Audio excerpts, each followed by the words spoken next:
Is there a barrister in the room, by the way? Do you have a barrister here? Yeah, so close. Who you are? What's your name, champ? Mark. Mark, what do you do? Trainee solicitor. You're a trainee solicitor. Okay, so you don't get to appear in court, do you? No.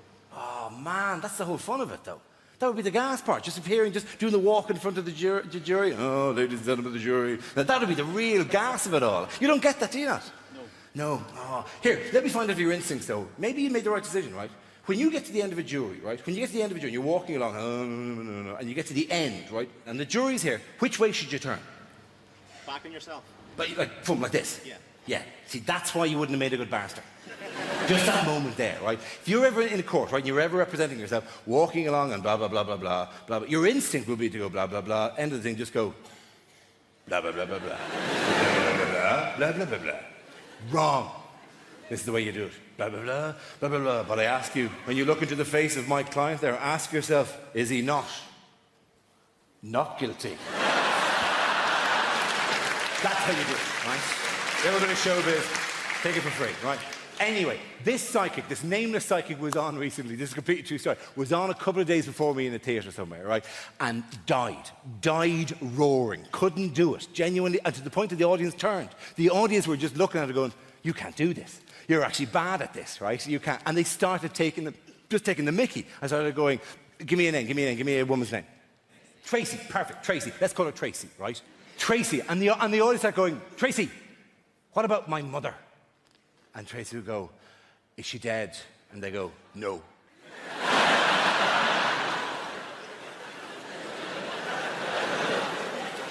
And another voice went, Tracy, what about my sister? And one goes, is she dead? And we go, no. And eventually someone goes, Tracy, what about my father? And she goes, is he dead? And the voice goes, yeah. And he went, oh, Ace, no. Something is coming through. Something is coming through. And the voice goes, no, he's here. Sorry.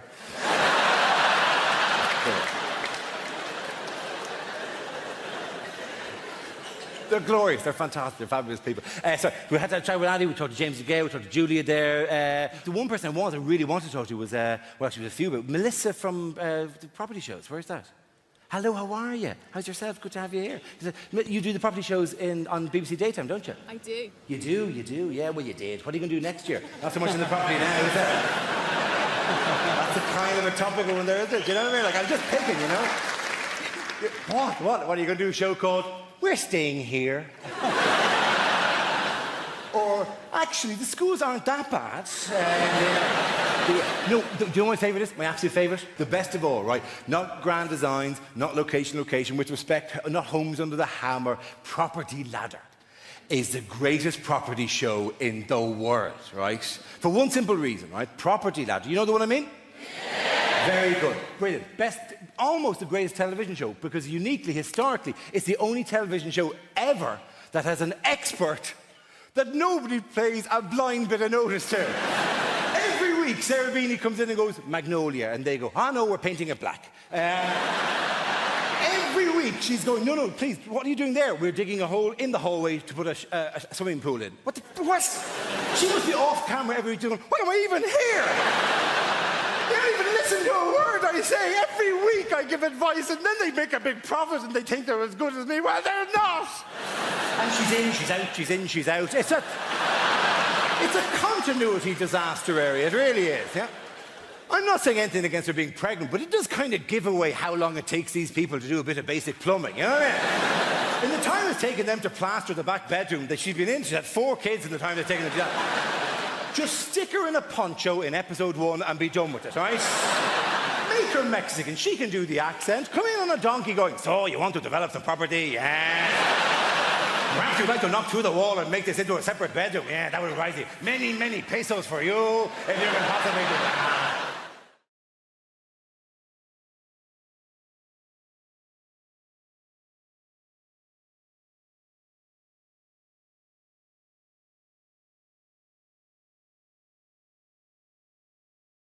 I'm freaking out. So the head hangs there for about 10, 12 minutes. Finally, the midwife says, it's almost here. It's time. If your wife gives one more push, he'll arrive. So my wife went, yeah. Baby went,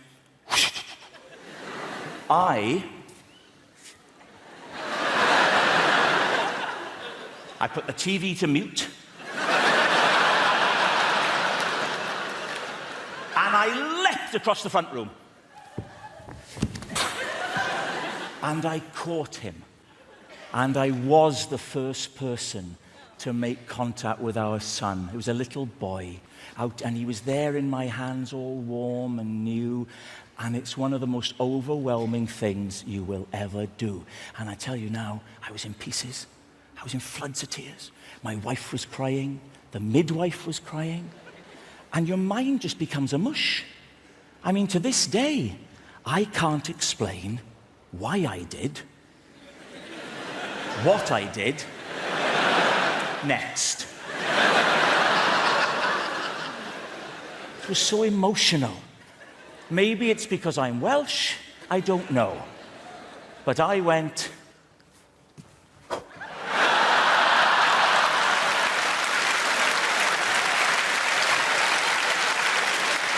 Well, thank God we hadn't cut the cord. He shot back.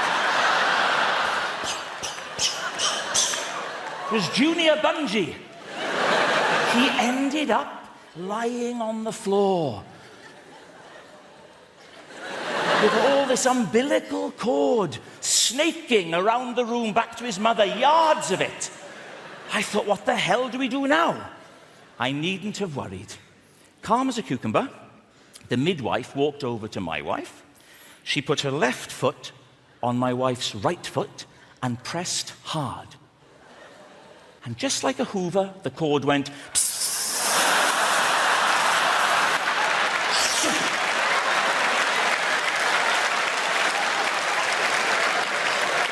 that's why we called him Henry.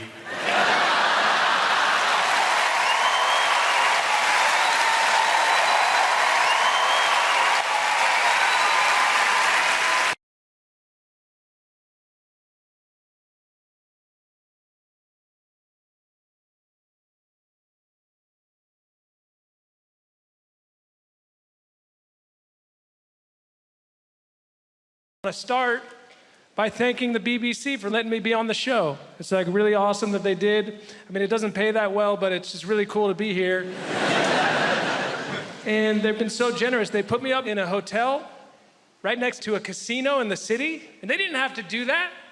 I'm not criticizing the BBC. It's not their responsibility to know that I have a gambling addiction, because it's about self-knowledge. And when I go to the casino, I only bring the equivalent of $100 to gamble with, because I know I can afford to lose that. And I bring $25 for food in case I get hungry, and $800 for bus fare in case I forget something and have to go home a couple hundred times. It's quite a long flight out here, and of course I didn't get to board the airplane first because I don't travel with small children. The people who do travel with small children, they go on before anybody else. It's a nearly universal airline policy, and it's totally unfair. I mean, it's not fair at all. Never mind that I've spent the better part of a quarter of a century flying on the same airline, trying to earn enough status, enough loyalty, that maybe I could board the airplane first. Never mind that. Because that guy right over there made a single bad decision 3 years ago. So roll out the red carpet for His Majesty. And I'm not having to go at kids or parents. In fact, it's in defense of children. Little kids don't want to be jammed on the airplane right away. Small children do not enjoy air travel. And they've been making this abundantly clear for as long as I can remember. In fact, the airline should reverse the policy. They should say, small children stay at the airport till the last minute. They should say, anybody without small children, you may now board the airplane first, that you might enjoy a short moment of Zen. And then the attendant would guide us like, okay, everybody just breathe in and release. Okay, here they come. I think I'm ready for this. But I also want to admit, in the interest of being open-minded, that I don't know why the kids got aboard first. And maybe there's a really good reason why the kids got aboard first that I don't know about, because I don't get to go on there with them. So I don't know what they do in there. I mean, maybe they got to do like a pre-flight sound check. I'm serious. Maybe they get on the airplane and they're like, wah, wah. Is that good in the back? Can you hear that? Is that sufficiently piercing? Okay, I'm almost ready to let him on. I just want to do a couple seat kicking warm-ups real quick here first. Check my distance. Get the volume up on that iPad. Turn the volume up on that iPad real good. I want people on the ground to hear me playing Angry Birds.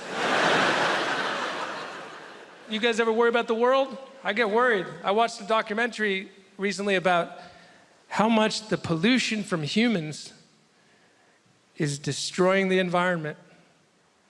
And after I watched that, I was so upset I couldn't even talk. I just had to go for a really long drive by myself and just think about shit. Alone in my Winnebago. Windows down, air conditioning up. A little bit of hairspray, because when I'm looking good, I'm feeling good.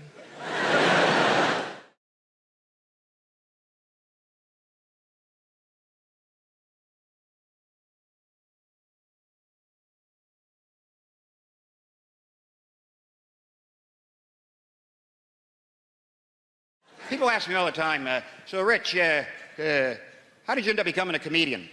And I always say, why do you say end up, like I made a mistake? It's kind of a polite conversation you have with a tramp. So fella, how'd you end up in a skip? It's the most fantastic job in the world, right? You make people laugh, you fella, with all that stress on your face. Look at you, sit in the front row trying to get the jokes before anyone else. How desperate are you for comedy, my friend? Well, you people, Brits put... Oh, I'm sorry. What? I wasn't expecting a response. Do you work? I'm a student. A student, all right. No more questions, Your Honor. It's very easy. No heavy lifting. Yeah? Why don't you think about being a comedian? What are you studying? History. History. That goes back a long time, doesn't it? Why don't you try American history? A couple hundred years. Boom, you're done. Listen, here's the thing, all right? You just say intelligent things stupidly. That's all there is to being a comedian. Or maybe it's stupid things intelligently. It's not rocket surgery. I'll tell you that right now. That's what I get asked all the time. So I bet you were the class clown. Were you the class clown? Screw you. Why would you suggest I took a childhood disorder and turned it into a career, you prick? No one ever says to a hooker, were you the class whore? I'll bet you were the class whore, weren't you? Let the mystery be. I love watching Brits snap. That is the greatest thing in the world. When a Brit snaps, you don't even know they've snapped. It's not like Americans who take out 8 or 9 people with a high-powered rifle because they're social animals. Brits snap and you go, 2 hours later thinking, I think that guy snapped while I was talking to him. At that point where he crushed the pint glass with his hand, he was a bit pissed off.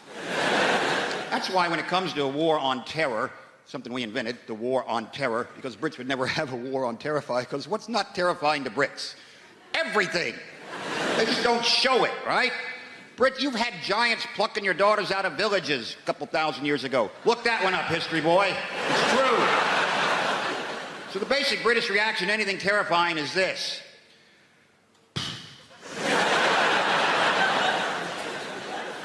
How much is this going to cost? You can't really terrify. That's why I'm pretty sure the war, the whole terrorism thing, I think the terrorists have just kind of given up on Britain, because what can they possibly do, right? Listen, I would never compare the scopes of tragedy of, say, the World Trade Center to the bombs that blew up in London, but the reaction is completely different, right? America still has this entire culture of fear about terrorism. It's basically manifests itself by terror alerts being scrolled across the bottom of the TV screen by color. No explanation whatsoever. Just today's terror alert is orange. Now back to our show. What the hell was that? What does that mean? Orange, that's hunting accidents, roadworks, right? That's not good. It means be very, very aware of terror. So dwell on it now and then. Whereas in Britain, they blow up the buses in London, next day people are back at the bus stop waiting for the bus, right? And complaining about it because they're Brits. Bus is late. I mean, it's late. The one yesterday blew up. Yeah, well, that was yesterday. Today's today. I live in the present and the bus is late. That's why when you watch a Brit snap, right, you got to get really close to them. They'll pick a high street and just corkscrew for a while. That's...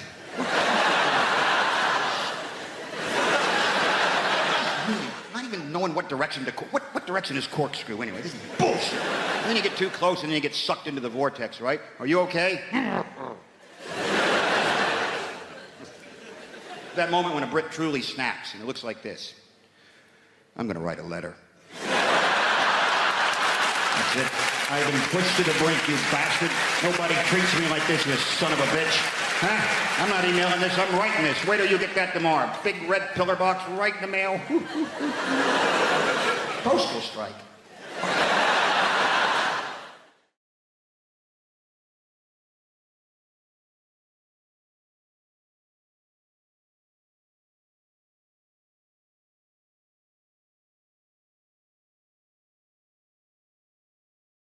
So I came to Britain in the early 80s. We were refugees long before it became fashionable.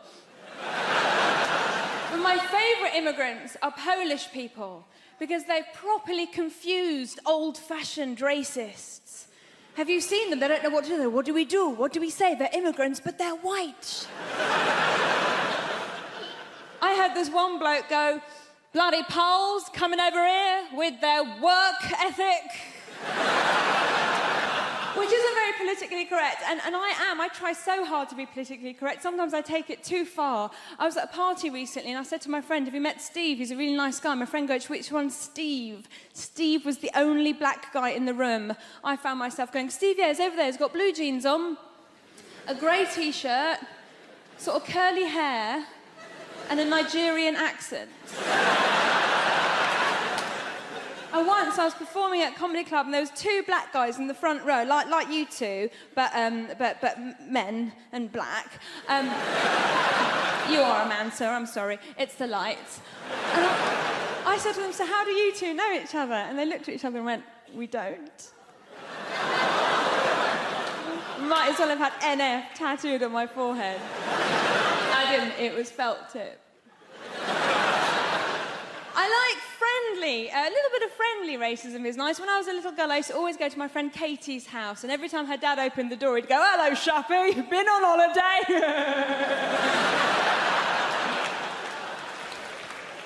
So, I have a little boy, I have a baby boy, I'm a mum, and I'm looking at you, some of you are so young, I could be your mummy if I lived somewhere rural. Like a lot of women, I got to my 30s and I thought, I've got to have a baby now. Why, my mum's still young enough to look after it for me. And I went to all the antenatal classes, and this woman came up to me, one of the other mums goes, oh, how are you planning on losing your baby weight? And I was like, well, I was just thinking of having the child. And she was like, oh, I'm going to be a yummy mummy. I'm going to lose all my yummy mummy. That's just like a middle-class way of saying MILF. I was so happy when I found out that I was pregnant. And we had a scan and we knew that it was a boy. And people said to me, why did you find out the sex of your baby? Didn't you want a surprise? Well, it's going to be a boy or a girl, do you know what I mean? The only surprise would have been if it was a puppy. And there are no puppies in my family. There's one goat, it's not a blood relation. Thank goodness I have a child now. It was no fun being a broody Iranian woman. Every time I said to people, my body clock's ticking, they'd hit the ground.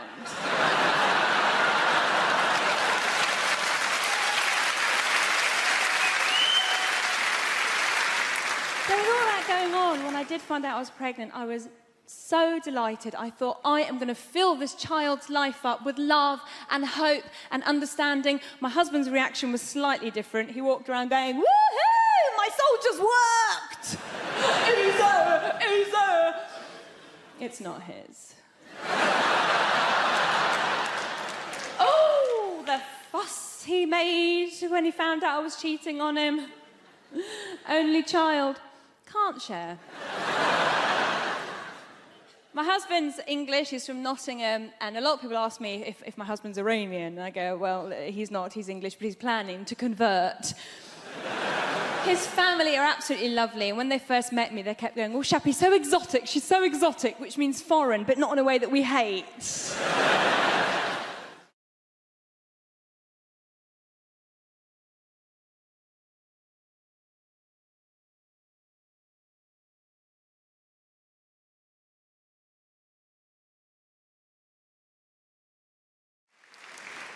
All of the parenting stresses me out, all of it. Like right from the beginning, when you're pregnant, you've got to think of a name for your kid. You're like, right, we're going to have to name it. That's tradition. Going to have to give it a name. And it's hard to think of a name for a kid because that's their name. That's going to be their name all their life if it pans out. And I'm an indecisive person. I struggle to think of passwords for websites, and you get help for that, don't you? Like, oh, no, weak. And names go in and out of fashion, don't they? Some names, they can be in fashion, but they don't come back in. We all know those names. And I tell you a thing that's back in fashion now, and I find it fascinating, is virtue names, right? That is back in fashion. Those virtue names is a sort of Victorian notion that if you name your kid after a virtue, they might live up to that virtue. But that's risky business, isn't it? That's hubris. I wouldn't risk it. You could call your son Victor. He could end up a bit of a loser. Ernest, he could become a bullshitter. Grace is an ever-popular name. I wouldn't risk it. You could call your daughter Grace. She could end up a sort of galumphing oaf. Smacking her head on low beams. Falling into crockery at dinner parties. You'd be like, oh, come on, Grace. Do your laces up, babe. Stop farting. Prudent, she'll end up lip deep in debt, won't she? Chastity. Although my son is called Frank. Someone said to me, you've done it, innit? You've called your son Frank. That's a virtue. To be honest, to be above board, to be trustworthy. I was like, oh, shit, never thought of that. Could end up an estate agent now, isn't he? He's funny, Frank. I think he's funny. I would say that, wouldn't I? Because I'm his mum. He's not funny. My child's funny. Tell a joke. Look at 774 pictures of my child. But I think he's funny, right? I went to pick him up from school the other day. I pick him up every day because they get proper arsey if you don't. They do. They ring you. They're like, where are you? I'm like, TK Maxx, where are you? Oh, all right then, yeah. So, yes, I went to pick him up from school. And I was late, and I wasn't being very laid back that day. I was running a bit late, a bit stressed. I had my eldest with me. I had my mate's 2 kids that were coming back for tea. I thought we'd just get him and go. He's in reception. I was like, right, we'll just get off, yeah?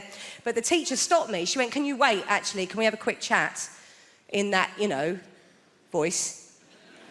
So I had to arrange my face into one of those mum pretending to give a shit faces. I said, go on, what's he done? She said, do you want to tell Mummy what you did today, Frank, or shall I tell Mummy? He's got upset now. He's like, you tell Mummy. I'm like, what's he done? What? She said, look, today, Frank stuck a digit up the teaching assistant's bottom.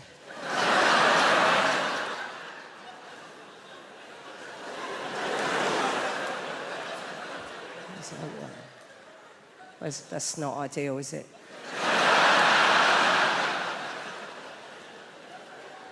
It's very difficult to know what to do with your face. I was going through all the faces in my phone.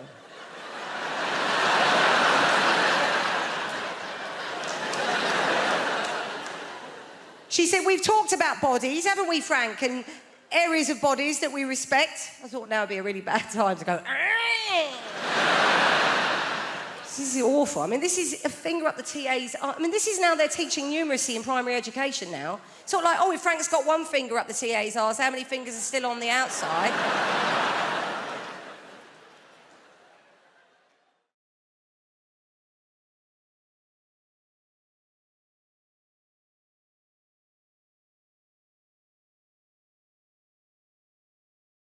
I have this voice all of the time. You might be thinking, oh, she's hard of hearing. That's why she has that voice. No. I want you to know, no, I don't. It has nothing to do with the hard of hearingness. It's just an extra. Just a kiss on my forehead from God himself. Just an extra. I live with, this is my all the time voice. This is my this is my sex voice. This is my sex voice. It is, I have sex, I go, oh, I love that. I go, oh, can you do that but slower? That's what I say. That's what I say. I say that during sex. I want you to know I do have sex. I want you to know that. I know if I say it, it makes it sound like I don't have sex, but I have sex. Okay, I have sex with people, and people have sex with me. And it's the truth. It's just what happened. I have sex. I just do. It took me a long time to get started having sex because I come from a Latin American mom. And my mom used to talk about my vagina every day, but only in metaphor. My mom, she'd say stuff like, she'd be like, Lara, nobody wants to buy a lock that can be opened by every key, Lara. She'd be like, Lara, nobody wants to buy an apple that's been bitten by someone else, Lara. Lara, if you give them sex too soon, they won't stay with you forever, Lara. That one's pretty straightforward, not really a metaphor, that last one. Pretty straight to the point, that's kind of what she meant with the whole thing. It took me a long time to get started because of that.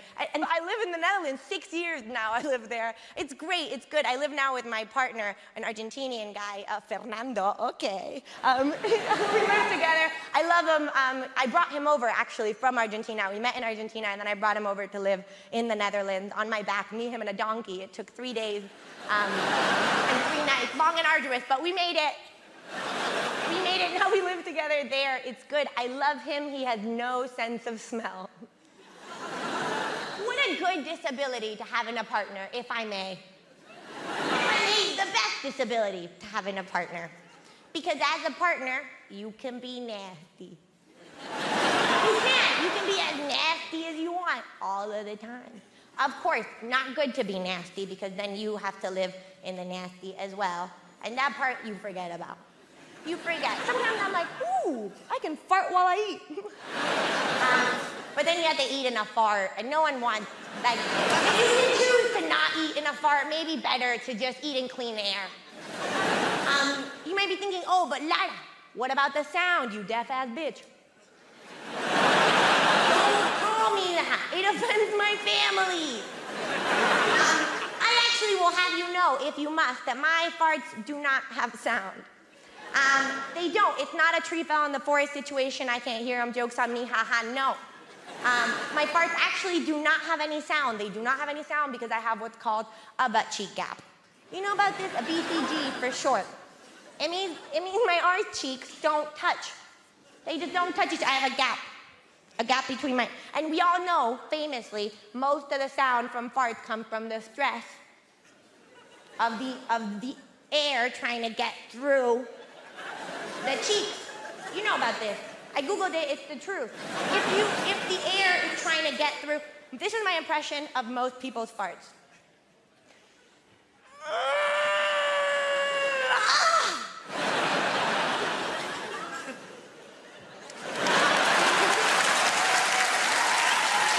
And this is my impression of my farts. Come straight out because I have a butt cheek gap, which means I can fart while I eat if I want to. I don't, but I want you to know that I can. Sometimes people come up to me after shows and say, I don't like female comedians. They talk about sex too much. I say the reason why women comedians such as myself talk about sex all the time is because, well, sex is one of the few things men allow us to participate in. I am an identical twin. I know. I get asked, how do people tell you apart? And the answer is it's pretty easy, because I live in London and she's dead. Relax,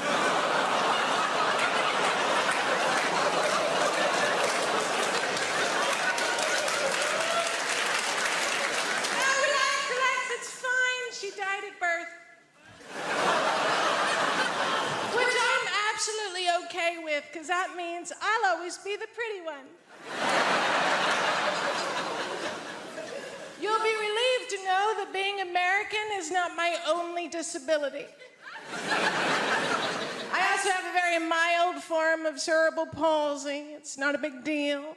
In Japanese, it's called no seishou ni mahi. Sounds very exotic. In French, it's called infirmité motrice cérébrale. It sounds much more expensive. I was going to learn how to say it in Russian, but Putin's not my president anymore, so.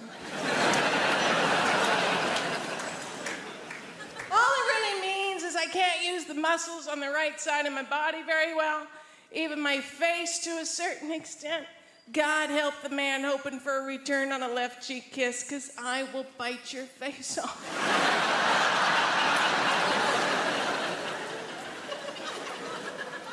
Mostly, though, it's my right arm and hand that I can't use. I can place most things in my hand and hold them. I can also give people the finger, if you're into that sort of thing. Just takes 20 minutes. And when I walk with a limp because I like big dicks if I can't knock out. I do. My mom, she feels responsible for my disability because she is. No, I don't want you to get the wrong idea. I love my mother very, very much. If it wasn't for her, I wouldn't be a comedian. But I would be able to use both hands.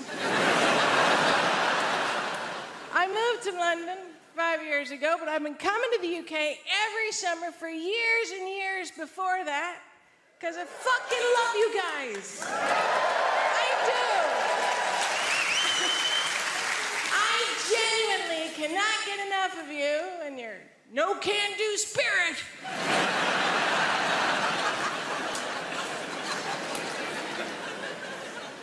Also, as a disabled person that can't drive, I figured out that countries with obvious alcohol problems have pretty decent public transportation.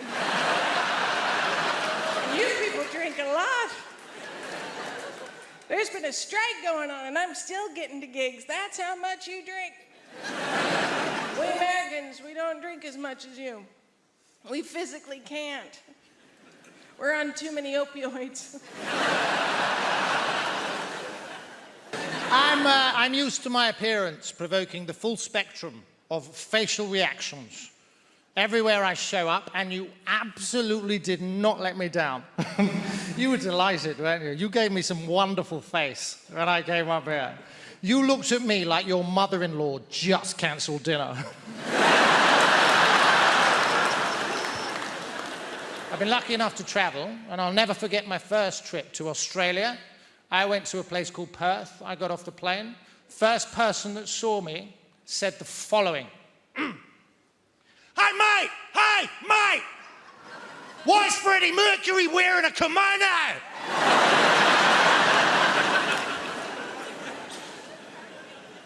Huh. Hey, mate, why is Freddie Mercury wearing a kimono? Now, this man opened the interaction with the words, hey, mate. Our eyes met, right? I was the mate. Case closed. Then he said, why is Freddie Mercury wearing a kimono? I looked around, there was nobody else there. I was persons 1 and 2 in the rhetorical question. I've never met this man, and already, grammatically, I'm on the back foot. I wasn't going to put up with that. You would have been proud of me. You can't show any weakness. I summoned up every ounce of testosterone in my body, and I fired it ocularly at this chap. And I said, I think you'll find that this is a smoking jacket. Yeah, I showed the bugger. There's a lot that's not made sense, though, and one of the things that I still struggle with to this day is how uptight us Brits are. I didn't realise in the UK, how are you is a rhetorical question. How are you is a rhetorical question. If somebody from the UK asks you how you are and you tell them, they would be mortified. Now, there are geographical anomalies, I'm delighted to say. If you ask somebody from Liverpool how they are, they will tell you. 10 times out of 10, and I love them for that. Now, from personal experience, they oscillate wildly between 2 very distinctively different states. The first one is thus. How am I? I'm sound, mate. I'm buzzing. I'm having a belter. Do you know what? Work sound. Air and doors is sound. Even our Anthony's being sound. Look at the weather, lad. Cracking the flags. I love you, kid.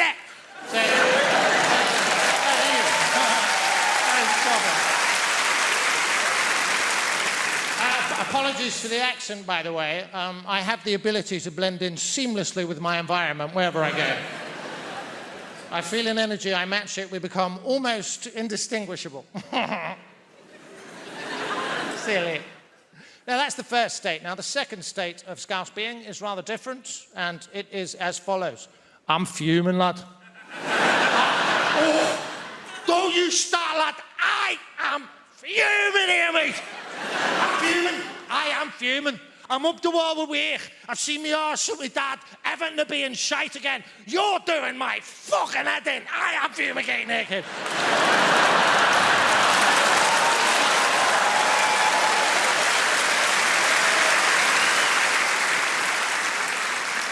You know toe rings?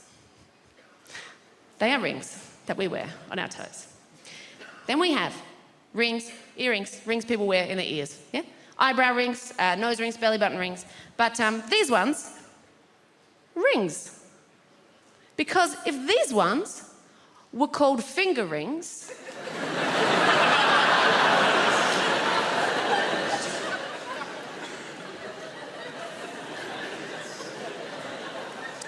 make weddings pretty awkward. With this fingering,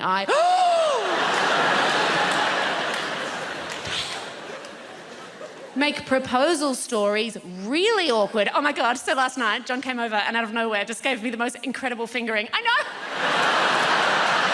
I'm so happy. I mean, he asked my dad's permission first, obviously. And my dad was like, you go for it, son, you give her that fingering. And he came over, he got down on one knee, and he said, darling, I want to give you this fingering. It's the same fingering that my grandfather gave to my grandmother.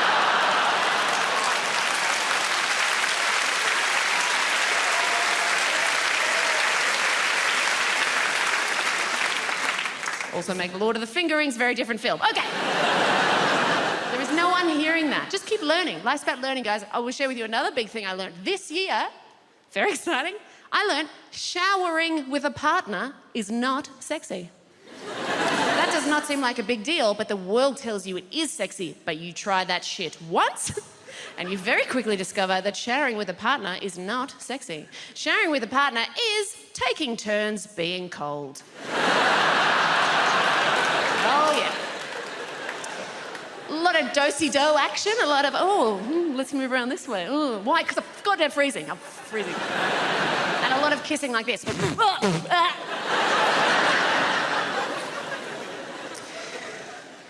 mainly, as I get older, I just keep finding out shit that I'm wrong about. Like, you grow up and you go, I know these things, I'm sure, and then wrong.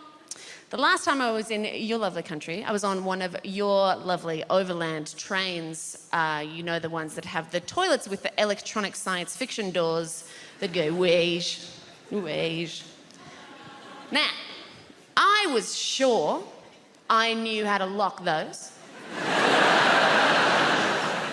Nah, turns out I know how to shut them, yeah.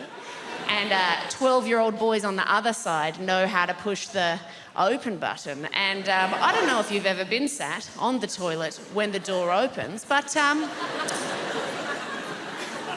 look, it's everything you dream it will be. And a little bit more. Now, the thing with those doors is they take quite a long time to open.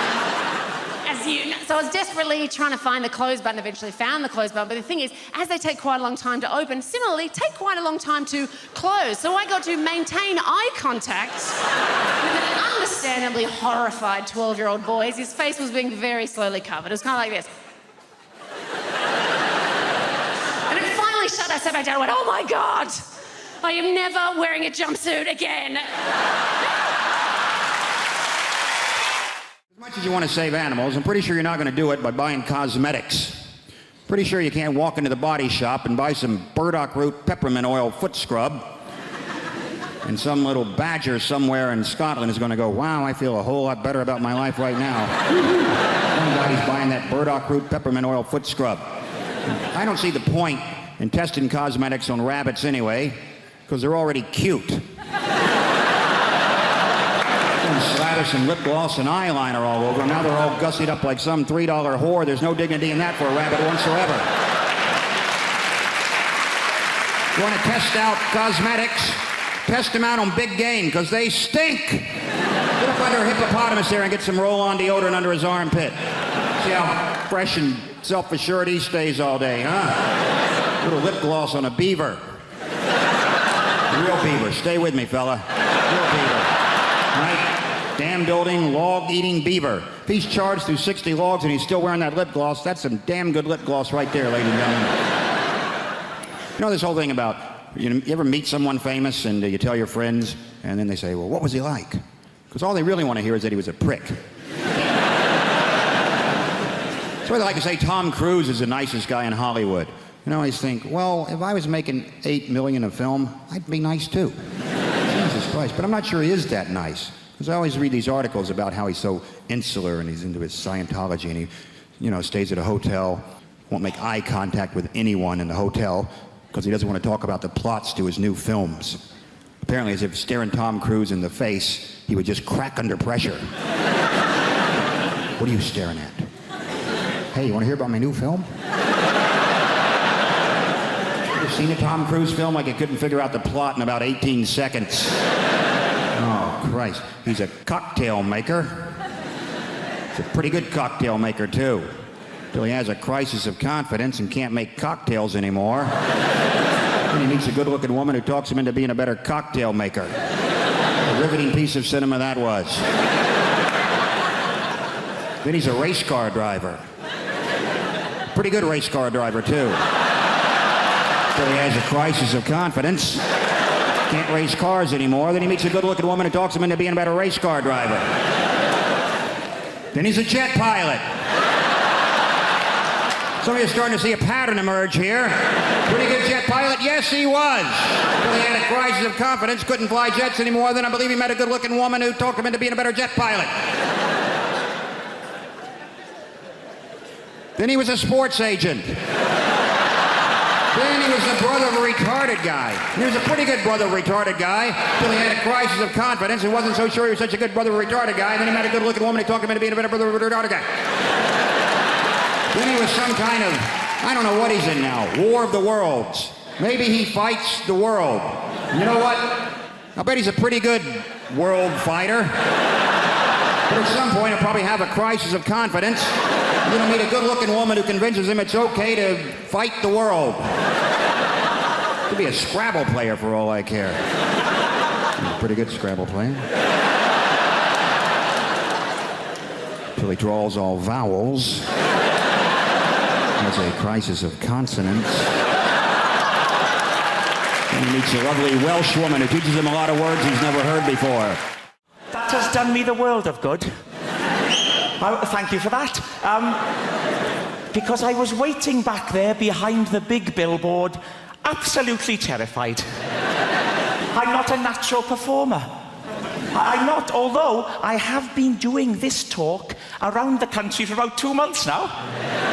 I won't lie to you, it's not been going very well. I think the worst one was Folkestone. I have never seen an audience turn so quickly. Rushing at the stage, anger in their faces. Refund! Refund! It was horrific. I'll try and paint a picture for you. Youngsters will know what I'm talking about. Are there any youngsters in the... You can relax, sir. Well, there's a youngster. What is your name, sir? Riyadh. What's that? Riyadh. Riyadh. What? Riyadh with a Z. Riyadh with a Z. Yeah. All right, it's not Sesame Street.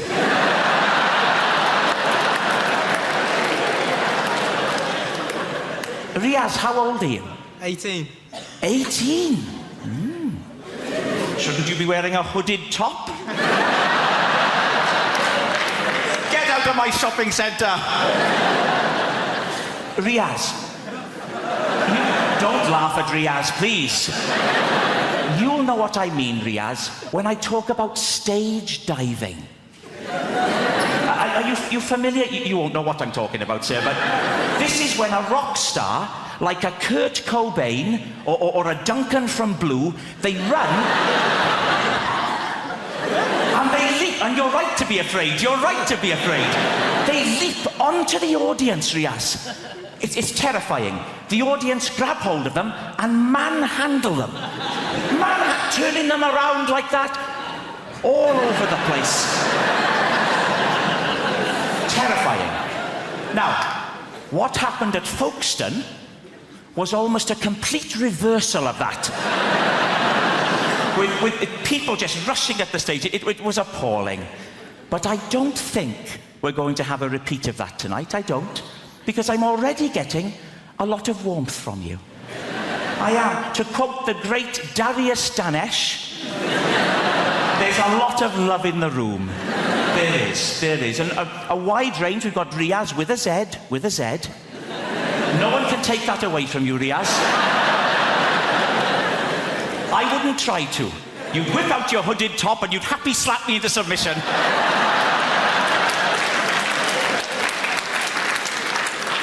But it's a friendly crowd.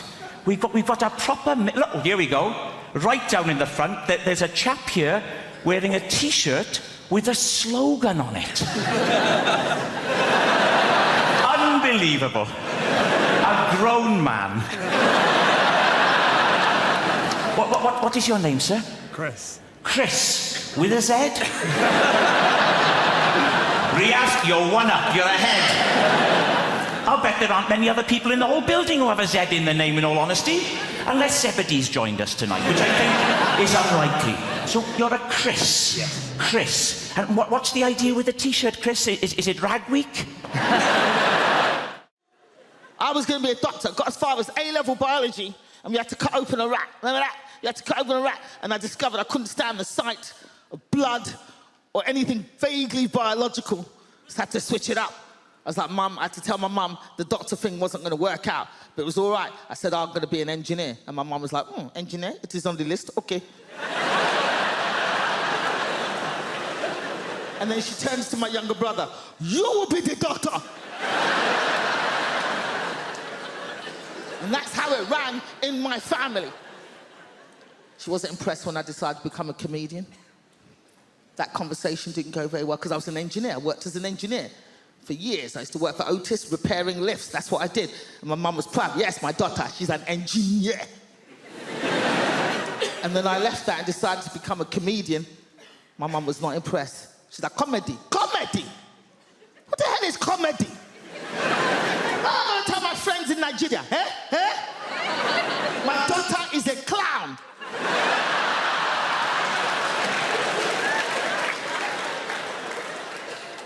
But luckily for me, within 6 months of starting comedy, I got on this talent show called The Big, Big Talent Show, hosted by Jonathan Ross. Got on this show.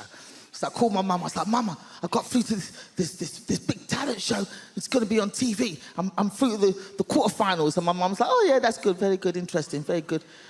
Call me when you get to the final. I'm not interested in this quarterfinal, semi-final rubbish. Call me for the final.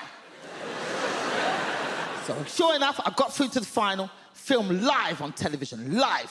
Jonathan Ross is hosting, and my mum comes down with her entourage, because my mum does not travel without a Nigerian entourage.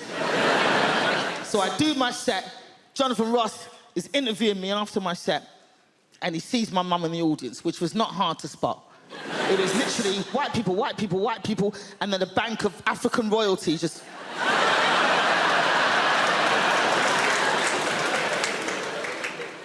So Jonathan points to my mum and he goes, is that your mum? That Gina's mum is in the audience. And I swear to God, my mum stood up like this.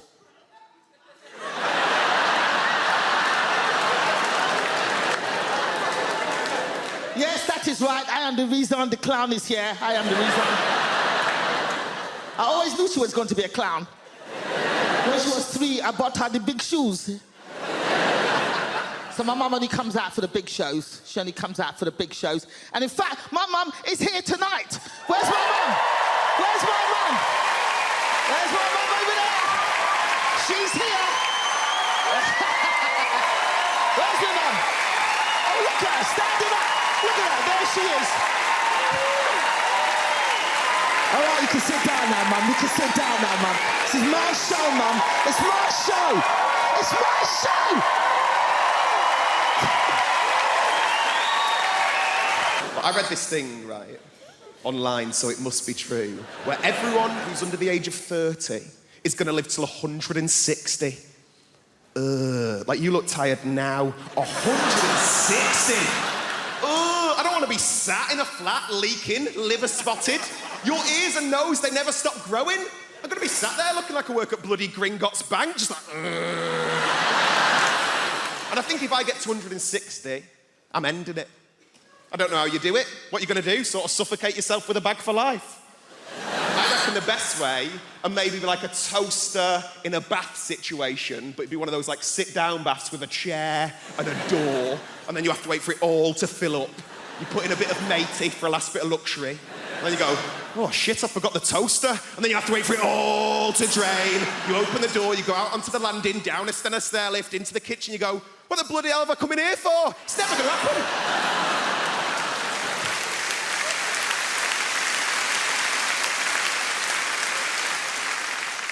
I'm trying to do more nice things, though. That's what I'm trying to do. Because I've never really done anything with my life. I did a thing recently. I went to go and give blood for the first time. Has anyone ever done that? It's just one woman like, yeah, I did it today. It's amazing, but I thought you did it in like a hospital or like a sanitised medical centre. You don't. You do it in like a rugby club or like a methadone church, right?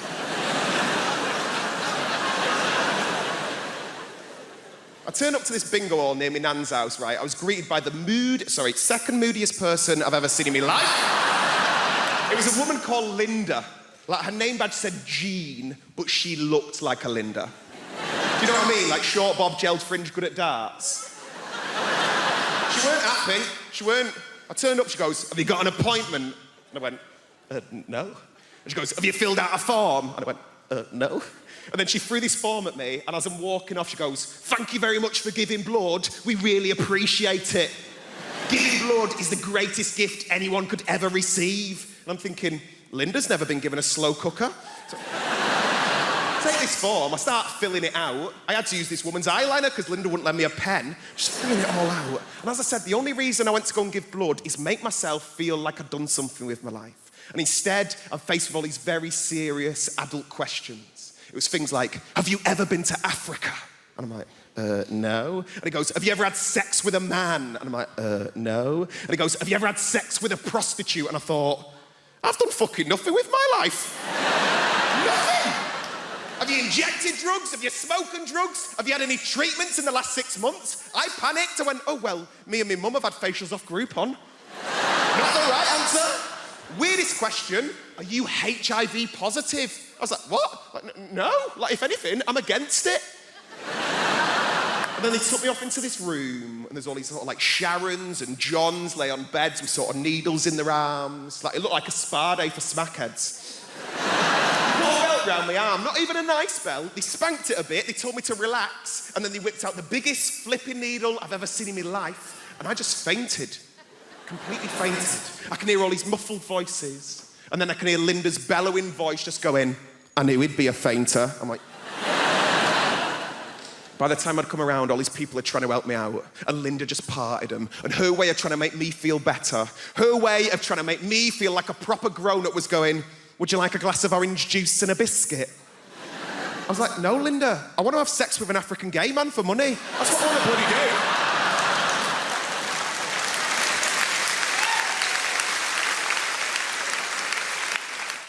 Do I get to travel with this job a lot, which I enjoy. I get recognised as well, which is a strange experience. It's not always from being on TV. Sometimes you just get recognised the next day if you've done a gig somewhere. Like I had this recently. I was up north, and I'd been doing some gigs. The next day, I was just in the hotel having my breakfast, and there was a couple in the corner, and I could see they kept looking at me. This couple must have been sort of in their 50s, and they kept looking over at me, and I was just having my breakfast. And as they got up to leave, they came past my table, and they stopped.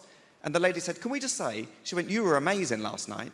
I said, oh, wow, thank you so much. She was like, honestly, our cheeks are still hurting. I was like, wow, thank you. And her husband was like, we just love finding new people. I was like, wow, thank you so much. And they walked away, and a few people turned to look at me, and I thought, oh, they're probably quite disappointed. They don't recognise me. They don't know who I am. And then I thought, no, that's not it at all, is it?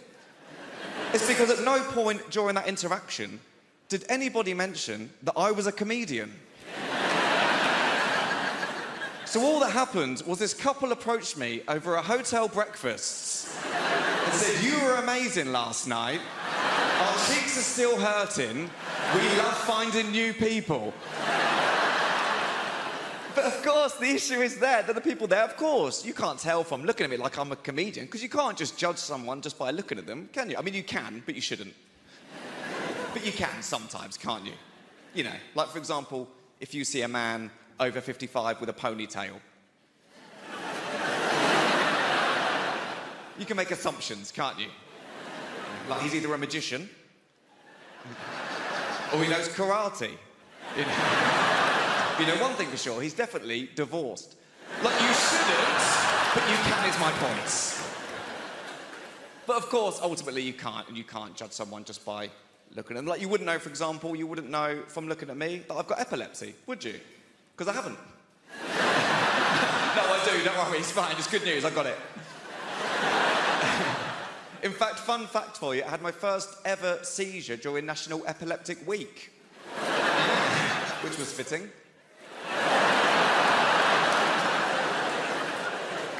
I'll tell you about the first seizure I ever had. Is that okay to do?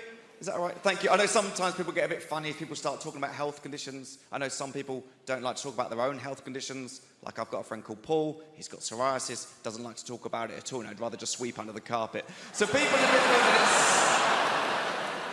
Some big fans of psoriasis stuff down here. There's more if you want it. Just scratching the surface. But no, we'll move on. It's one condition at a time. Yeah, sorry. The first seizure I ever had, it was my first year at university. I was in Topshop trying on a pair of jeans in Topshop. I had no idea that I had epilepsy. I just went in there to try on these jeans, fell to the floor, I had a seizure. I woke up, still in Topshop. I had no idea what was going on. I just woke up. There was this bright light and 3 women looking over me. I thought I was in heaven.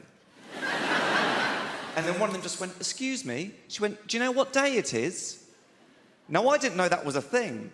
And I remember just thinking, can you not ask someone else?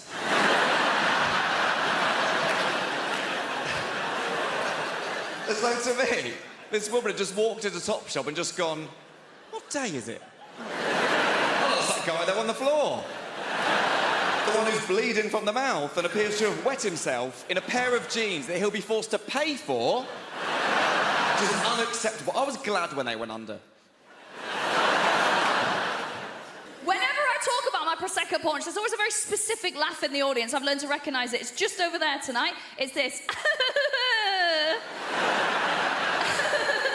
And I know what it is now. That is the laugh of a thin yoga woman. And I know what the laugh means. The laugh is like, "That's funny, but I'd kill myself if I looked like you." But I promise you, there's advantages to having a Prosecco punch. Make some noise if you got one. 2 female will laugh for the bodies in the room. Don't be shy, lads. I can see you, it's quite well lit. Let's try that again, we're all being honest about ourselves. Give us a cheer if you got a Prosecco punch. Boys, boys, boys. The thing is, if you have a Prosecco punch, there are advantages to it, right? 2 main ones I can think of. Number 1, I don't want to be crude, but I can take some hammer. Yeah, it's true. I can give you a list of names that can attest to that as well. Not surnames. Now, the other thing is my Prosecco punch always gives me the greatest slice of joy, right? You know those 3 incredibly hot days we get that we pass off as the summer, right? I absolutely love those because that's when I get all my tanning done. I'm taking it very seriously. I go and get a chair from the kitchen. I go and put it slap bang in the middle of my garden, right? Because all the sun hits there. I've not got outdoor furniture. I'm not a Tory. So I pop it there. And then I get as naked as is legally possible. So I've got full spaniel's ears out. Smallest knickers I can find. You might be worrying about me now, because this is obviously filmed in London. I live in the countryside. I've not really got neighbours. I've got one lad who can see into my garden. He's depressed. He's not looking out his window for 3 weeks. We're fine, right? I also get very precious when I'm doing my tanning, right? Very precious. So what I'll do is I'll I roll my knickers down as small as I can get them because I'm like, I don't want tan lines, actually. I don't want tan lines. I got a bush like a badger, but I don't want tan lines. It's got TV. I don't want tan lines. I'm not allowed near cows. So I lie there, drinking it in, and as I lie there, think to myself, you know what? I am gonna get up, and I am gonna go to the freezer, and I am gonna treat myself to a third Magnum of the day. Because I'm a special princess and I do deserve it. Thank you. For all the people who are allowed ice cream up there in that one section. Lactose intolerant in the stalls. Closer to the toilets, it makes sense. So I'll decide I'm going to treat myself to that Magnum. And then I'll wait another 40 minutes till I can actually be asked to get up and get it. And then when I get up and get it, this is where my Prosecco porch really steps up. Because as I stand up, I will hear the sound of my own gunt peeling off the top of my own leg. Yeah, don't go, don't pretend you're not turned on. It's embarrassing. It's an incredible noise. It's like this. That's my mating call. It is. I just see a row of bald heads along the fence like that. Just divorced dads who are like, is that low self-esteem I can hear? Do you want to come to Pizza Hut and be a mum for 2 hours? I sort of feel like if you've got enough money, you can sort of just pay somebody to diagnose away your shit personality.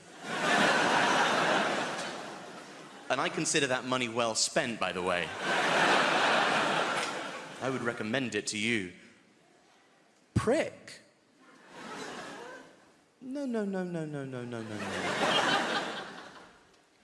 I actually have bipolar disorder. That's why I've ruined your birthday. Poor me, actually.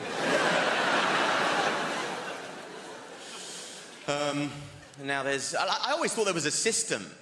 Like, adult ADHD has changed everything for me. I didn't realize that was a thing. I thought it was a childhood thing, but now there's adult ADHD, which has confused the whole process for me. I thought the process was that if you had a child who was shit, you would say that they had ADHD. And if that child who is shit grows up to be a shit adult, you would say that they had bipolar disorder.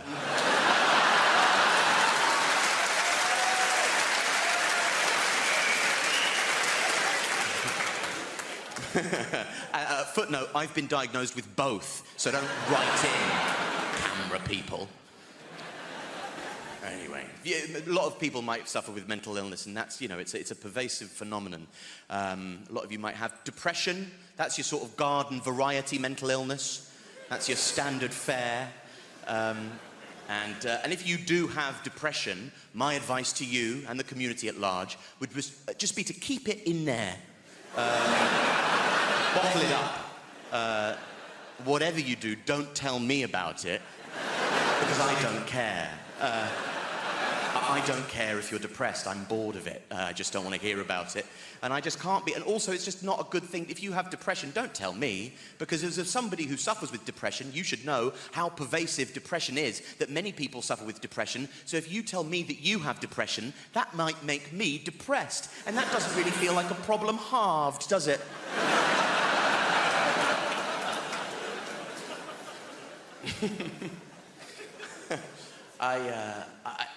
It doesn't. It's like, it's not, just don't tell me about it, you know? Depression is an economy based on resource scarcity.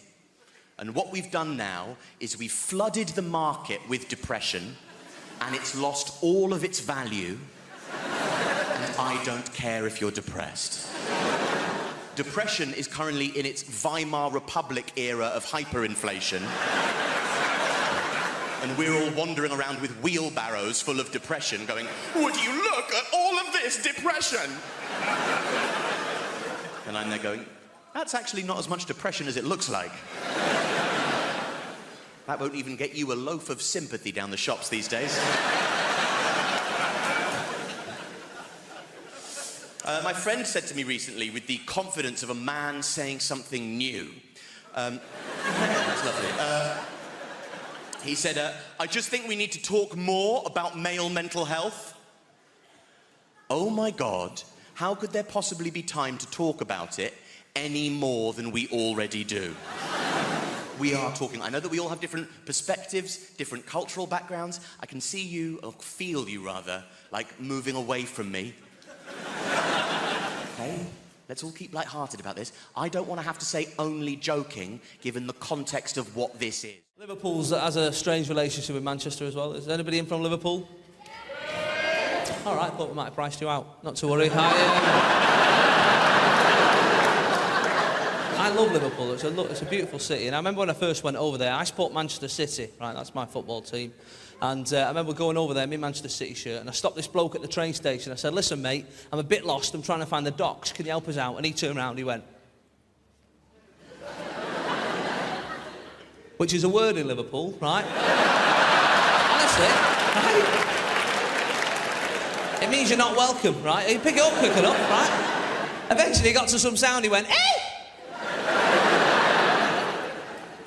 Because they're naturally witty, they're born with that, right? He said, what are you doing over there in Liverpool?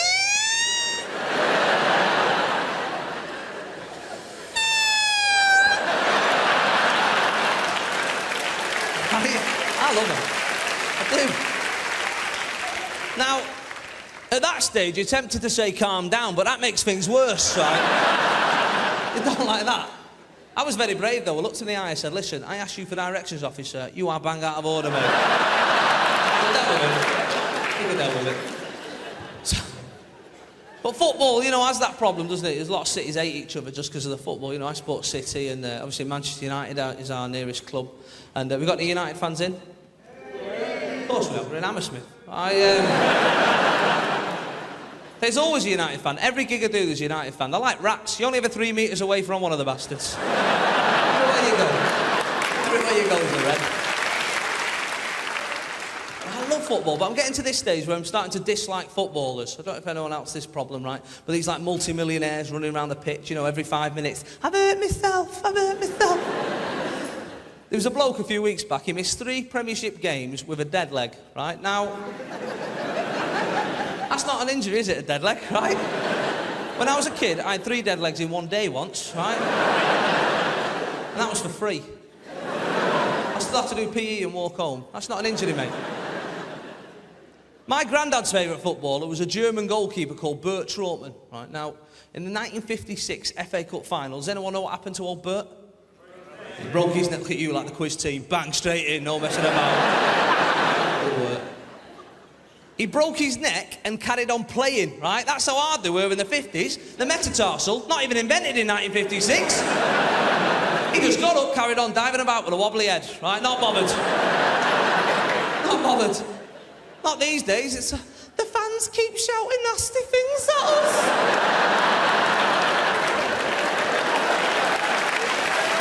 Me up. It's right, isn't it?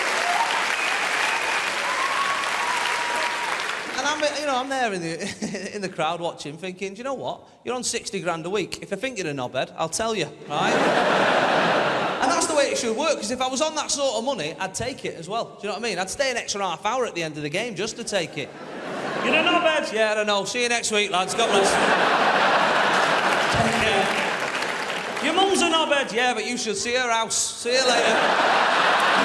Who's the winner?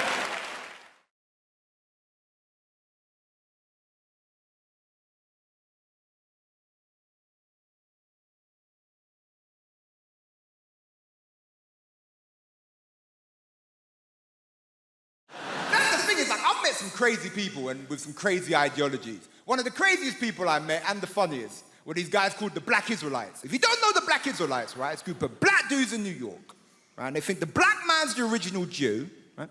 They think the white man's the devil. I mean, look, you know, they have a point, right? And they think Jesus, right, is coming back to put white people in slavery, right? Which, look, I think is messed up, because I think white people would make terrible slaves. Do you know what I'm saying?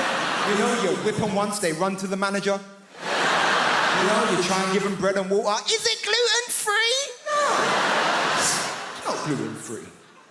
I know some old white woman making my dinner and stuff like, Margaret, if you make me another shepherd's pie, I'm gonna sell your ass. Stand on his porch. Start selling people. I don't know. I get called a lot of stuff now. Especially with the internet, I get called tons of stuff. I get called racist words, and I get called racist for making jokes about white people. I just want to say my mom's white. I have one at home. She's fine. I have no issues with white people, love white people, right? But everyone calls me mad things. And I'll be honest with you, when you get called a lot of stuff, you have to have like thick skin. You can't let it bother you, because it'll just get you down if you always listen to that stuff. And it's never bothered me, except for one time. Someone said something about me, and it just really annoyed. Basically, someone called me middle class, and it just really... I threw my avocado on the floor. I was perturbed. I was like, mother, take this away. I can't finish this avocado.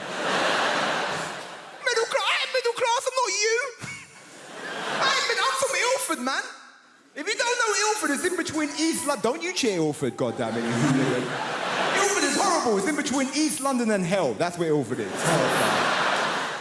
Don't want to go Ilford, right? And it's that weird thing. It's like you work hard and then people think they can take away your identity from you. And that's like a weird point. It's like you can't be working class because you've worked hard. You get to play lovely gigs like this. You can't be what you are. And the thing is, I am working class in my heart.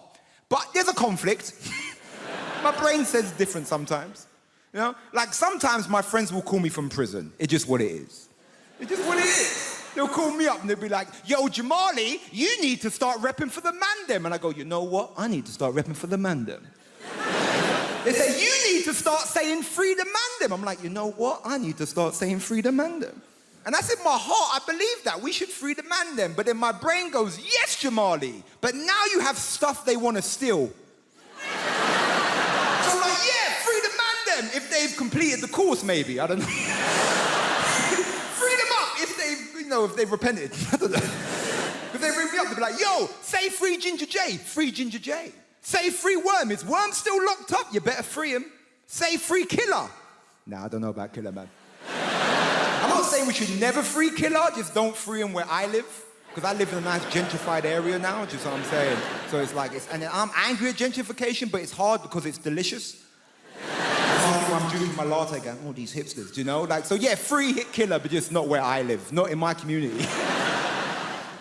Because gentrification is a weird one, because does anyone remember when London was shit? Like, Hammersmith was shit. None of you would have been able to be here. It was that bad. It was never Peckham shit. Peckham was shit. I go as far as Bethnal Green and look at Peckham through a telescope. That's as far as I go. Gentrification is a weird one because can we disagree that you see like middle-class hipsters that moved to the ghetto pre-gentrification are some of the most bravest people in the world? Only a hipster can go to the hood and go, no, I see potential. Seriously. We're here to talk about relationships. Let's crack straight on with the first slide. Making... Don't laugh at that. That's not meant to be funny, please. Let's not have another Folkestone on our hands, please. Making divorce work. Now, given that it is a rocky ride, an emotional roller coaster, I start off with a joke, ladies and gentlemen, just to loosen us up. Here it is. If you're going to get divorced, you have to be like the man in the toll booth.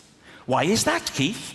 Well, you have to be willing to accept, this is the joke, change. It's a zinger. When you divorce, there is sweeping change. Change is right across your life, in every area. One of the first things to change is the locks. You please don't laugh at that, please. You may come home one day and find that your key no longer fits your wife's lock. Another man's key is fitting your wife's lock. And stop it! Stop, I'm stamping on that. Riaz, with a Z, please. Stop it. It's not that sort of a show. Well, I mean, it's not a show, is it? It's a talk. But it's not smutty. So you may come home and find that your key no longer fits the lock. Good.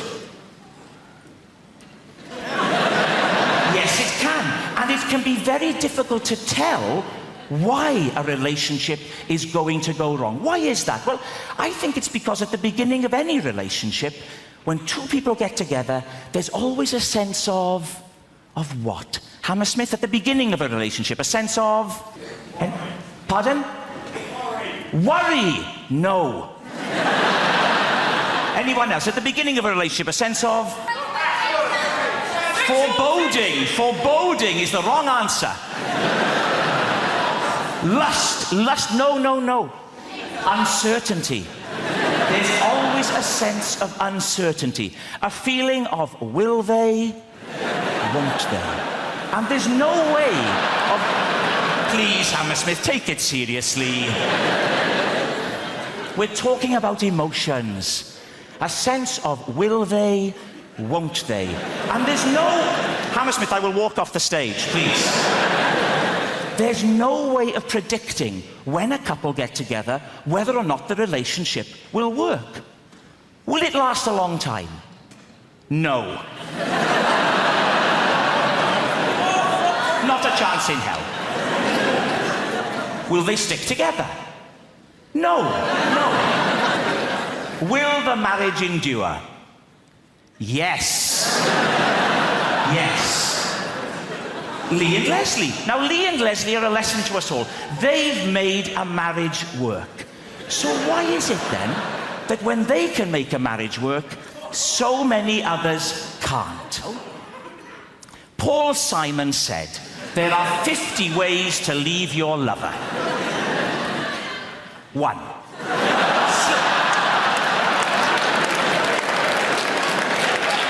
Hammersmith, time out. Please, start to take it seriously. 1. Slip out the back, Jack.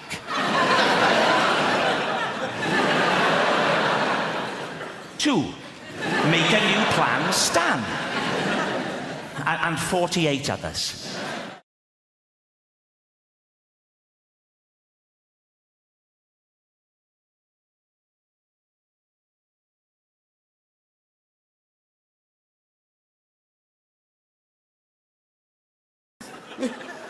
You were excited about the release of Windows 7, weren't you?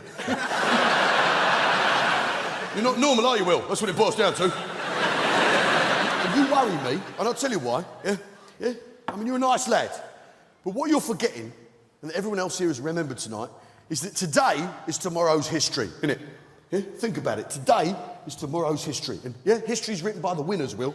Yeah, French history books, of course, are blank from cover to cover. The point is... Yeah, and I'm worried, what if the world ended right now, ladies and gentlemen? What if the world ended right now? And it could happen. The ice caps could melt, we'd all be drowned, couldn't we, yeah? And someone could leave the taps on, we could all be drowned. The greenhouse effect could take effect, couldn't it? And the world would be plagued by a plague of tiny green unripe tomatoes. Yeah? It could happen. Yeah?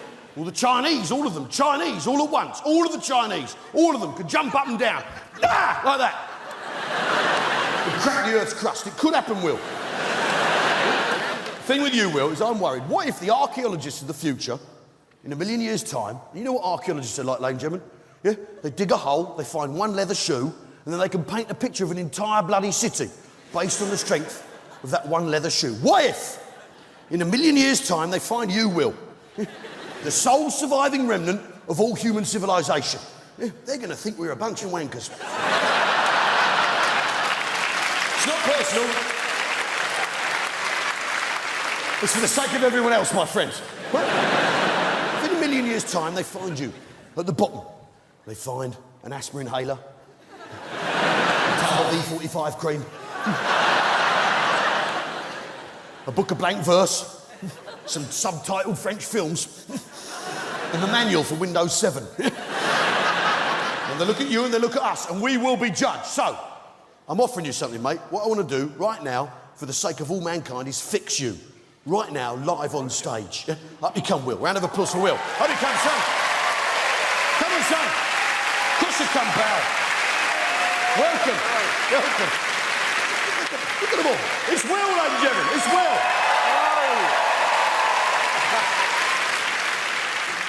Welcome. Yeah, you got any hobbies, Will? I quite like tennis. You quite like tennis? Quite like tennis. I've got a lot of work to do here, haven't I? You disgust me. Now, It's a good game. Shut up. Now, what we're going to do, it's dead simple. What we're going to do is we're going to do compare and contrast between me and you, right? Normal and Will. Right? Okay. You up for this? Yeah. Okay, so put your hands out in front of yourself like that. Yeah, like that, so everyone can see them. Yeah? That's it. Yeah? Now look at my hands. Yeah. Now look at your hands. Yeah? Now look at my hands. Now look at your hands. Now look at my hands. Now look at your hands. Now, tell me, Will, what have I got that you ain't? You've got 2 rings on. No, it's not the rings. But what's happening there, mate, is I'm pointing at the moon and you're looking at my finger. Can't see the wood for the trees. What I've got that you haven't is class, isn't it? How so? No, look, I'll sort you out, pal. Here, put this on. Put that on. It's too big. Yeah, put it on. Which finger? Here, shut your face. Which finger? Put it on. That one, you donut. There you go. And the other one. There you go. Yeah, and now, here we go. Let's sort you out. Yeah, you got rubber bands on and stuff, haven't you? Hey, rubber bands. Yeah, to show how much money you give to charity. You arsehole. Hey, shut up. Yeah. We're nearly there. Let's see it. Nearly. One last touch for you, Will. 1 second. Here we go, pal. How about this? Yeah. Put this on. Put this on. There you go. Yeah, pop that on. Yeah. Calm yourself down, Kerry. There we go. Fantastic. Now take a look. You feel better. It looks better, doesn't it, Jamin? Yeah.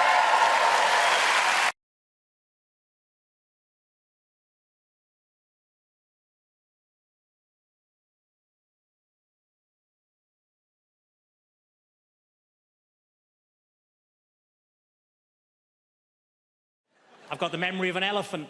I remember one time I went to the zoo and saw an elephant.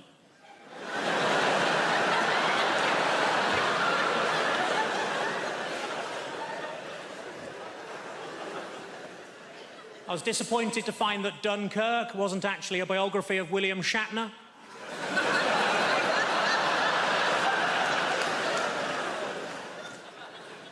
I accidentally kicked my dog early and it bit me on the bollocks. My mate said it's karma. I said, no, if anything, it's even more angry.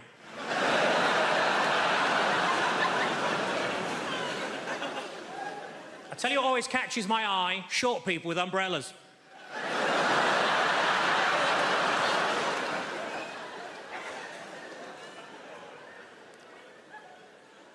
I put on a lot of weight, so I rang up Weight Watchers. I said, it's an emergency, can you send somebody round? And they said, yes, we can, we got loads of them.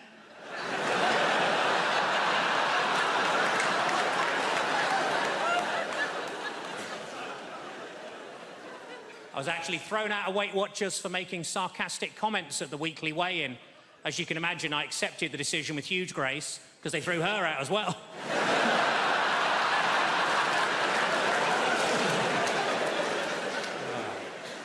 I was watching TV, the announcer said there's a documentary about the clitoris on the red button, but I couldn't find it.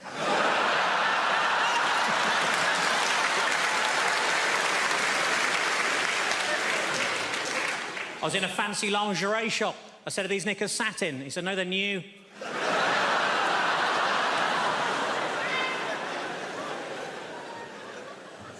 I didn't know what to get my little niece for Christmas, so I asked my sister what she's into. Apparently at the moment she's mad about frozen stuff, so I got her some oven chips and peas. It's been a tough week. I got myself a memory foam mattress and now it's trying to blackmail me.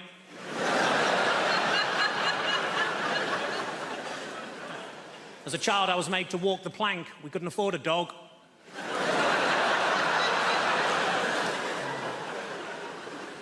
I went on a positive thinking course. It was shit. You would be. And it was half empty. The area in a Nando's between the front and back door is called the peri-perineum.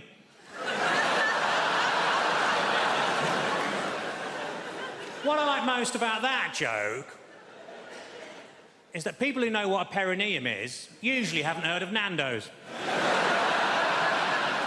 Ironically, there's only a very small overlap between the two.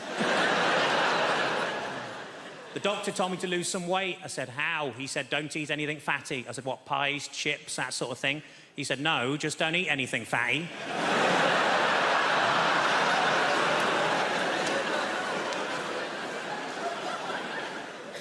Old lady names are very much back in fashion at the minute, like Lily or Elsie or Rose, and we wanted something like that for our daughter, but we couldn't decide, so in the end we just called her Nan. So we should grow into it. People ask me all the time, so Rich, how did you end up becoming a comedian? And I always say, why do you say end up, like I made a mistake? It's kind of a polite conversation you have with a tramp. So, fella, how'd you end up in a skip? The most fantastic job in the world, right? You make people laugh, you, fella, with all that stress on your face. Look at you, sitting in the front row trying to get the jokes before anyone else. How desperate are you for comedy, my friend? Well, you people, Brits, but... Oh, I'm sorry, what? I wasn't expecting a response. Do you work? I'm a student. A student, all right. No more questions, Your Honor. It's very easy, no heavy lifting. Yeah? Why don't you think about being a comedian? What are you studying? History. History.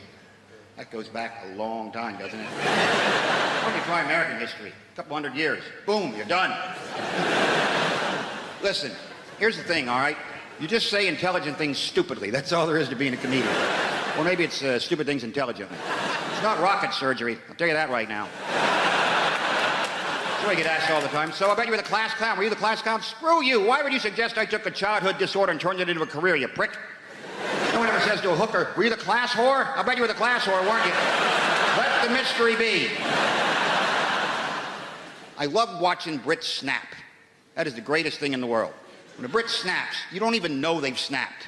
It's not like Americans who take out 8 or 9 people with a high-powered rifle because they're social animals. Brits snap and you go, 2 hours later thinking, I think that guy snapped while I was talking to him. At that point where he crushed the pint glass with his hand, he was a bit pissed off. That's why when it comes to a war on terror, something we invented, the war on terror, because Brits would never have a war on terrify, because what's not terrifying to Brits? Everything. They just don't show it, right? Brit, you've had giants plucking your daughters out of villages a couple thousand years ago. Look that one up, history boy. It's true. So the basic British reaction to anything terrifying is this.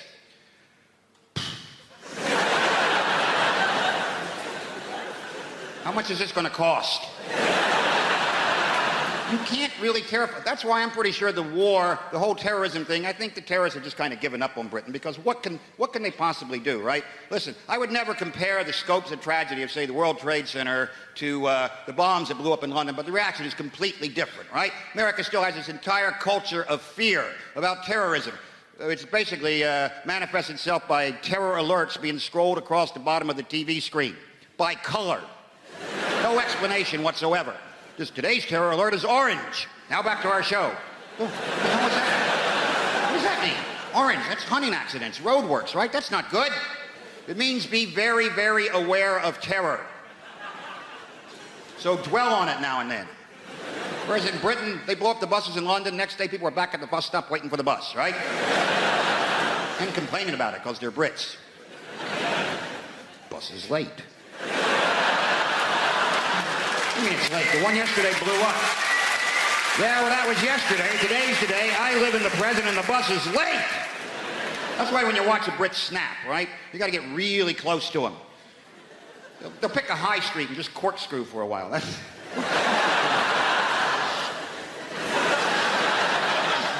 Not even knowing what direction to... What direction is corkscrew anyway? This is bullshit. And then you get too close and then you get sucked into the vortex, right? Are you okay? That moment when a Brit truly snaps, and it looks like this. I'm going to write a letter. That's it. I've been pushed to the brink, you bastard. Nobody treats me like this, you son of a bitch. Huh? I'm not emailing this, I'm writing this. Wait till you get that tomorrow. Big red pillar box right in the mail. Postal strike. Yes, you know what I love about London town is we welcome all the people from all around the world, innit? I bet you he's got people from overseas in the house tonight. Overseas people, show me some love. Loads and loads and loads. What about over there? I saw a few people who was from overseas. Where are you from, guys? Australia. Welcome the Australians. There's so many Aussies in London. We even got nicknames for each other. That's crazy. You call us Poms, innit? Yeah. Yeah, we call you racists.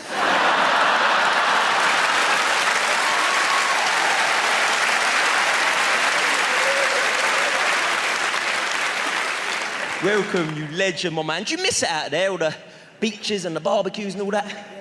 Yeah, probably about time you pissed off home, innit?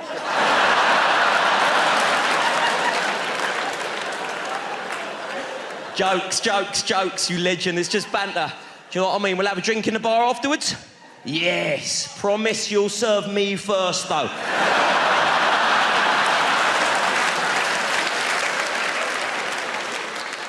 Welcome to you. Isn't this nice? All the different foreign people. Who else has we got in the house? Yeah, legend over there. You're proud of where you're from. Where you from?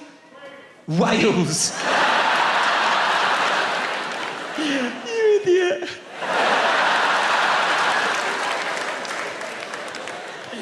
They get well wound up when we call them sheep shaggers, innit? Don't know why you don't just stop it, but there you go. Welcome, geese. I've been to Wales. It's a nice place, isn't it? There's even like a time difference, ain't there, which I couldn't believe. Yes, I was in Swansea. They're about 8 years behind.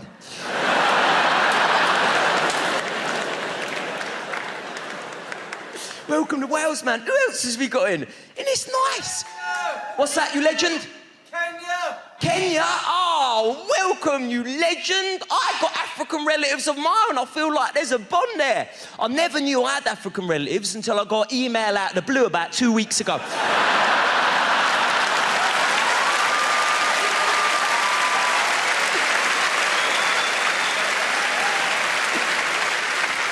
Welcome, welcome. I love it all, man.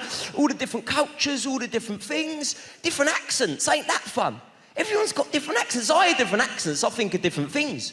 I hear like Australian accent, I'm thinking sport. You know, I hear Italian accent, I'm thinking food. I hear Indian accent, I think I'm about to be put on hold.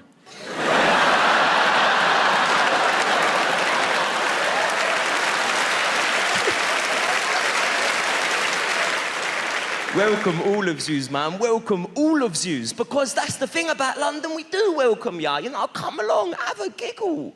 I'll say there's only one day every year when we don't welcome the foreigners. When we let all the frustrations on the foreigners out of the system. Just one day every year in London. London's, you know what I'm talking about, innit? That one day every year, we close down all the roads in the centre of London.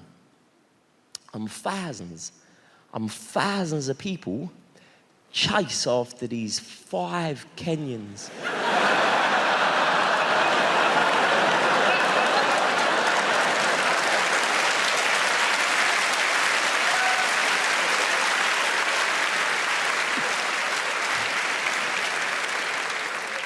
And a load of people in wheelchairs. It's not nice.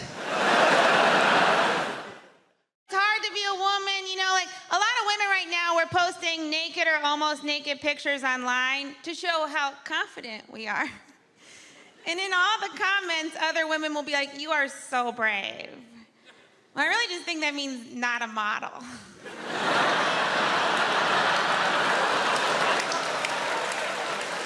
Also, it's not brave. There's no soldier looking down at that picture being like, "Oh, what a brave lady." You know, a man posts a naked picture, he just loses custody of his kids. And if showing your weird body's brave, then the guy that masturbated in front of me on the subway is very brave. Because he had a real weird body. And he was making weird faces. He might be the bravest man I know. But that's the thing, we're supposed to care so much about our bodies as women, you know? And there's even campaigns that we should love our bodies and be confident in our bodies. Or we could just stop caring about it. Because you know who doesn't care about their bodies? Men. You know what men are? Successful. Men are presidents, men are CEOs. You've never heard a CEO go, "I want to get profits up and keep costs down and love me for me." 3 p.m. we're gonna have a meeting about how I can accept the fact that I have my mother's thighs.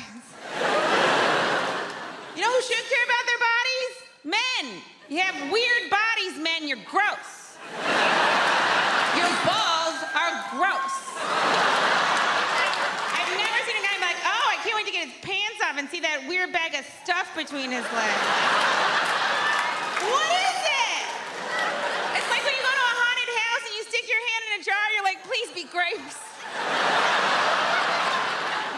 Balls seem like a real god whoopsie. It's like when you're putting together furniture and you got a couple leftover screws and you're like, well, those were supposed to go somewhere. I guess I'll hang them from a satchel. Even the name sounds like a mistake. What are you gonna call them? Scrotum. Okay.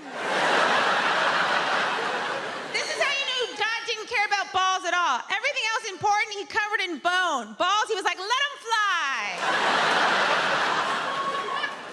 You are so lucky we get our faces near them.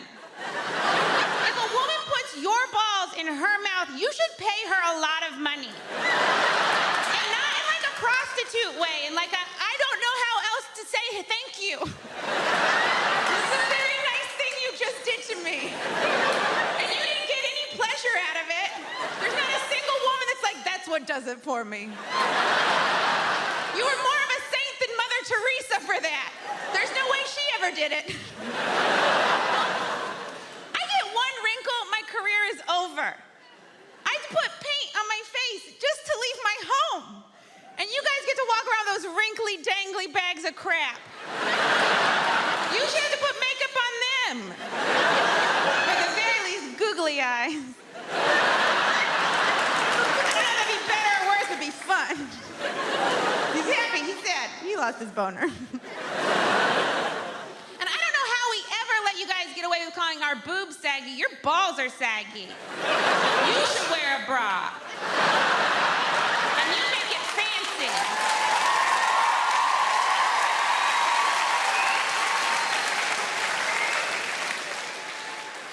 All those women clapping, they meant yours. But I have developed a new hobby. Some of you probably already do this. I've started listening into people's conversations on the bus and the train. It's quite entertaining. And I was listening not long ago to two old ladies, and they were talking about what they would do if they were men for a day. And I thought, this is going to be brilliant, because pensioners are, by definition, bonkers. But I went out to lunch with a couple of my friends, and I thought, well, I'll ask them the same question. So my first friend, I said, what would you do if you were a man for a day? Without even thinking, she just went, I'd have a wank. Sounded like she needed to. She sounded awfully tense. But these old ladies, different generation to me and my friends, in their 80s, and one of them just said, Edith, what would you do if you're a man for a day? The other one said, no, in my luck, I'd get a Tuesday. And what can you do on a Tuesday?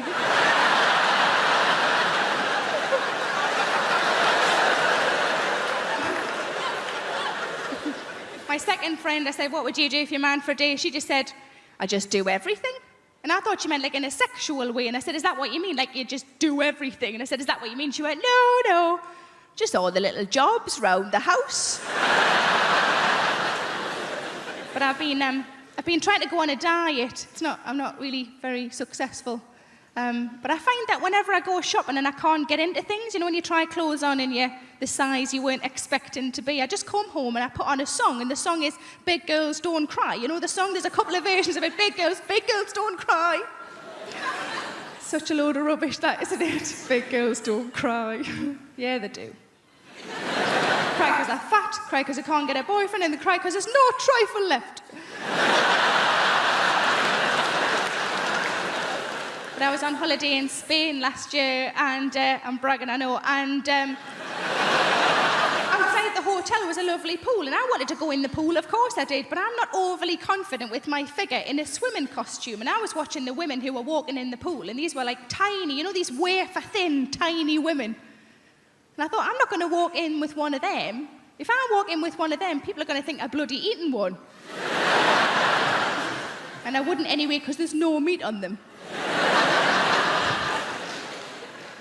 So what I decided to do instead is just to walk in with the children, because kids are all really fat these days. If I walk in the same time as a 9-year-old boy who's got bigger tits than me, nobody's looking at me anymore. But like I say, I don't have kids, and most of my friends don't have kids, but I think if you ask any woman who doesn't have kids what would worry them about having kids would always be childbirth. It's quite a reasonable thing to worry about childbirth. From what I understand, it changes you downstairs, doesn't it? It changes you downstairs. I quite like my downstairs the way it is, thanks very much. Certainly don't want a bloody extension. bound to change though, isn't it? Because you're forcing a person out. That's what you're doing. You're forcing a person out. I've never forced a person out. I forced a couple in.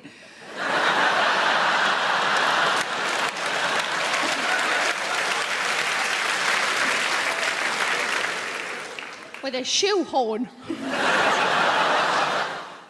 And when I go back to America, man, we're not good at taking the piss out of ourselves. We're a younger country. We haven't learned that skill yet. That's a very advanced thing y'all do. We ain't worked that out yet. You know, in America, we used to feeling one emotion at a time, you know?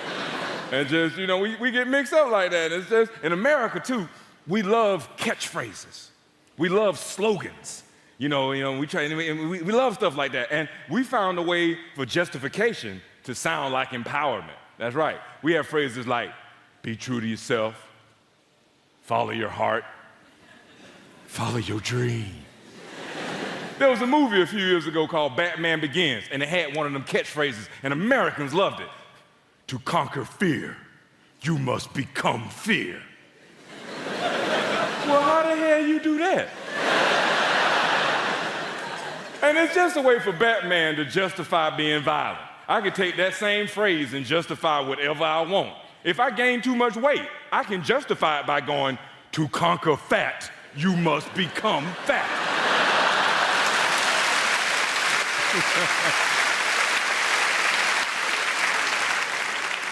Man, I saw a politician on the news today, MP, talking about it'll be good if Tony Blair becomes president of the European Union because a Brit will be in there. And how dare anybody in Britain go against that?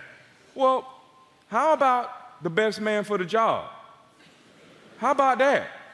How about that? And like, I know that kind of thinking because I grew up with that. I was always taught that I had to support every black person no matter what they did. So that meant I tried for years really hard to support Don King and Robert Mugabe. And it's hard. It's hard.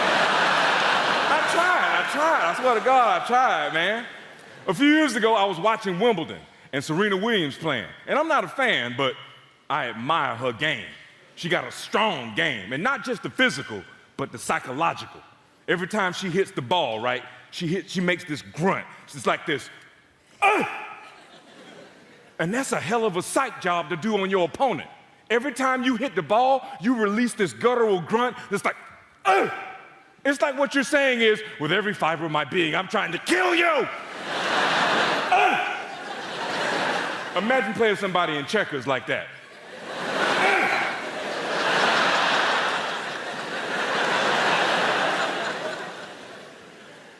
A couple of years ago, I was watching Serena Williams play, and I was with one of my buddies, black dude, and she was doing the whole, and he leans over and he says, you know that grunt she does? I said, yeah. What she's actually doing is releasing 200 years of black American anger. For real? He said, black American anger is one of the most potent angers in the world. And that's why she hits the ball so hard, and that's why she be whooping them white girls like that. I was like, oh, okay. So a couple of weeks later, after this Russian girl beat her, I couldn't help but mess with my friend a little bit. I was like, wow, 200 years of black American anger don't seem to have nothing on 70 years of frustration with communism, does it? Black American anger. Try a childhood with no toilet paper. We need to bring back a sense of consequences for our actions. In this world, there are no more consequences for actions, yeah? And what I'm talking about, if there's no consequences in this life, what we need to do is bring back to Britain a simple sense of hell.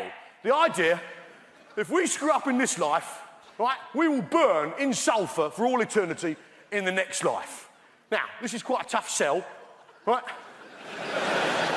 You don't like that idea, do you?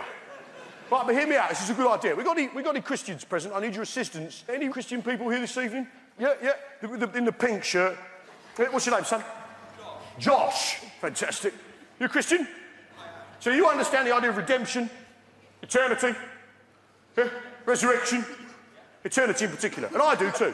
I understand the notion of eternity because I went to church on Sunday. Let me tell you this, that service went on forever.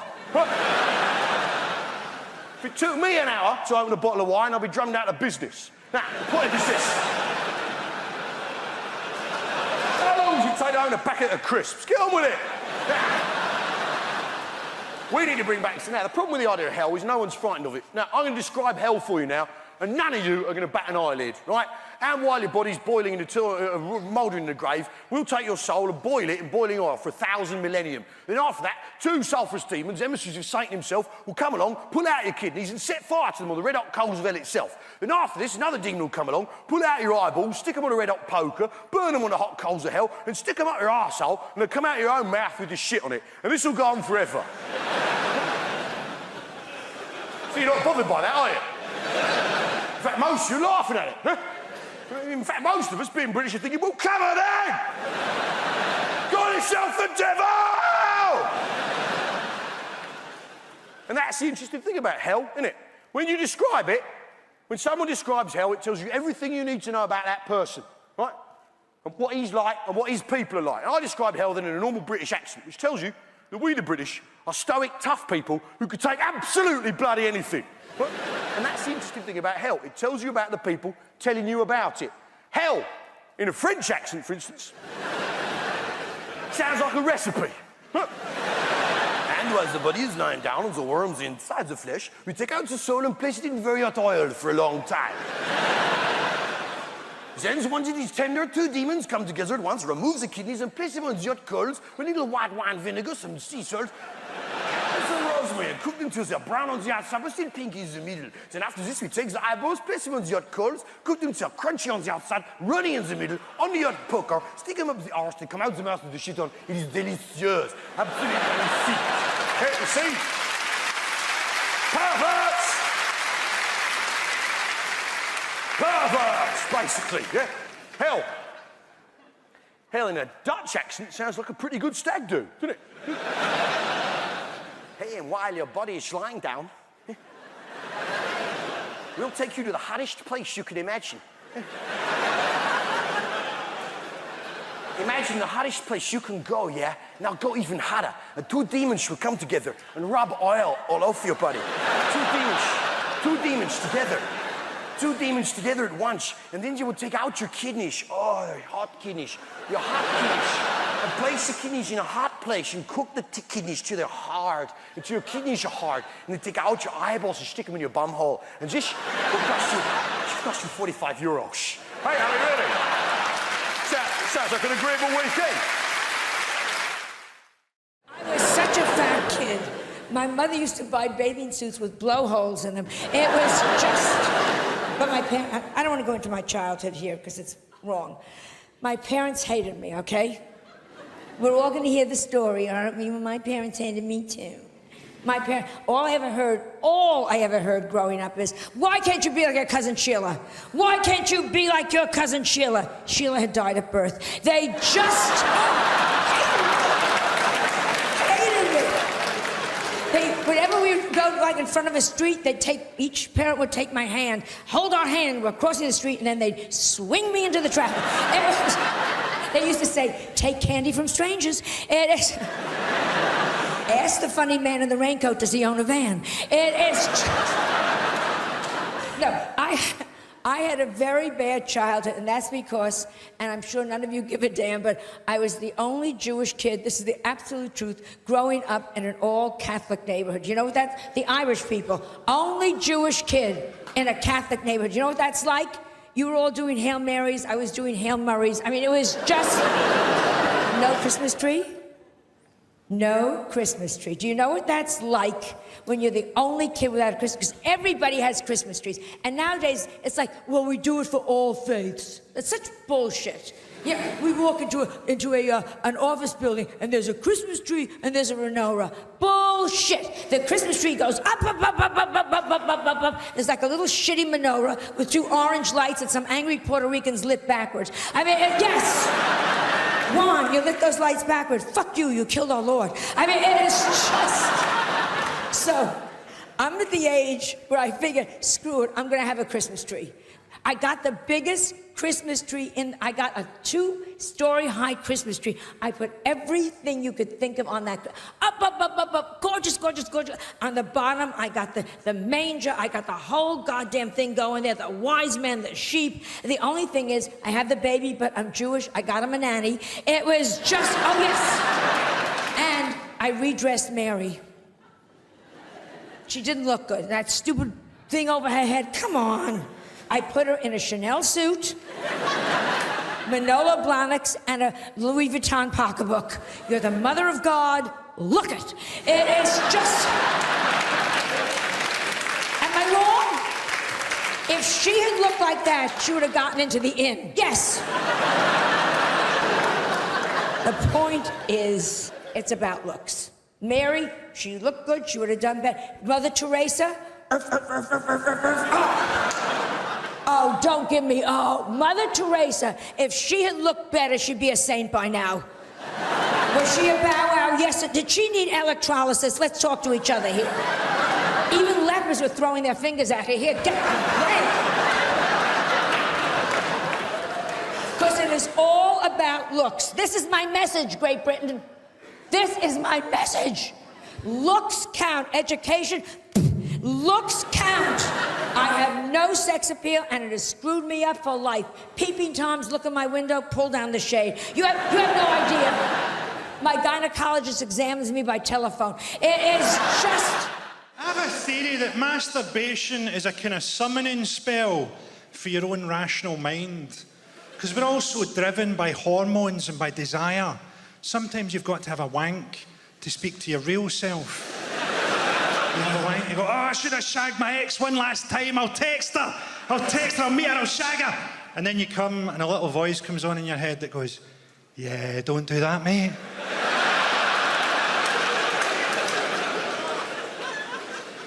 You've got to be careful with jokes, haven't you? Because not everybody's got a sense of humour. I can remember when I first realised not everybody's got a sense of humour. I was 13, I was at school, and we were doing a class on stereotypes. The teacher was a really good guy. He's just talking about how stupid stereotypes are. And he was talking about a stereotype that day that's so old-fashioned and so Scottish that you definitely won't have heard it. Have you ever heard the stereotype that deaf people are really strong? That was a genuine thing when I was growing up. Deaf people, particularly deaf and dumb people, were believed to be really strong. And the teacher said, think how stupid that is. Have you ever seen a deaf contender for the heavyweight championship of the world? And me, aged 13, I put my hand up and I went, there was one, sir, but he was disqualified for punching after the bell. And nobody laughed. And I knew right then that life was going to feel pretty long. You've got to have a bit of leeway with jokes, haven't you? I can't write jokes for the average person, can I? The average person is Chinese.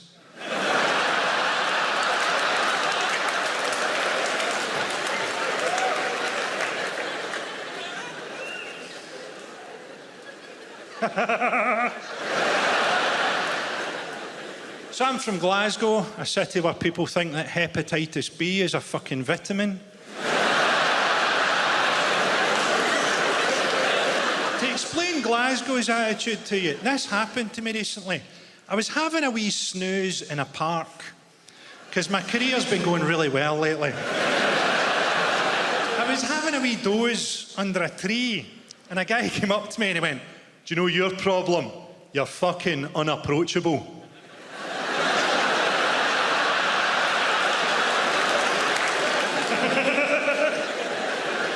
Glasgow's like an entirely negative city. I went to a coffee shop one time. Two middle-aged women sat across from me, and they started to moan as they sat down about how long they thought the coffee was going to take. So nothing had happened, and they were both angry. And coffee turned up, and the first one takes a sip and goes, that's not very good, is it? And the second one takes a sip of hers and goes, I don't even like coffee. I think English people don't really understand Scottish attitudes. You think that we all just want to see the English football team get beaten. But actually, a lot of us would much rather see the team plane crash into an oil refinery. I enjoyed reading about Sam Allardyce. I didn't realise English football had a corruption problem.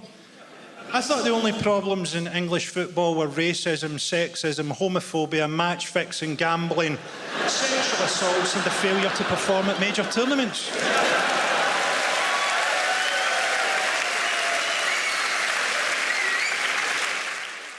start by thanking the BBC for letting me be on the show. It's like really awesome that they did. I mean, it doesn't pay that well, but it's just really cool to be here. And they've been so generous. They put me up in a hotel right next to a casino in the city, and they didn't have to do that. I'm not criticizing the BBC. It's not their responsibility to know that I have a gambling addiction, because it's about self-knowledge. And when I go to the casino, I only bring the equivalent of $100 to gamble with because I know I can afford to lose that. And I bring $25 for food in case I get hungry, and $800 for bus fare in case I forget something and have to go home a couple hundred times. It's quite a long flight out here, and of course I didn't get to board the airplane first because I don't travel with small children. The people who do travel with small children, they go on before anybody else. It's a nearly universal airline policy, and it's totally unfair. I mean, it's not fair at all. Never mind that I've spent the better part of a quarter of a century flying on the same airline, trying to earn enough status, enough loyalty, that maybe I could board the airplane first. Never mind that. Because that guy right over there made a single bad decision 3 years ago. So roll out the red carpet for His Majesty. And I'm not having to go at kids or parents. In fact, it's in defense of children. Little kids don't want to be jammed on the airplane right away. Small children do not enjoy air travel.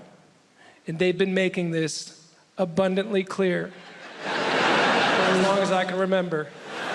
In fact, the airline should reverse the policy. They should say, small children stay at the airport till the last minute. They should say, anybody without small children, you may now board the airplane first, that you might enjoy a short moment of zen. Then the attendant would guide us like, okay, everybody just breathe in and release. Okay, here they come. I think I'm ready for this.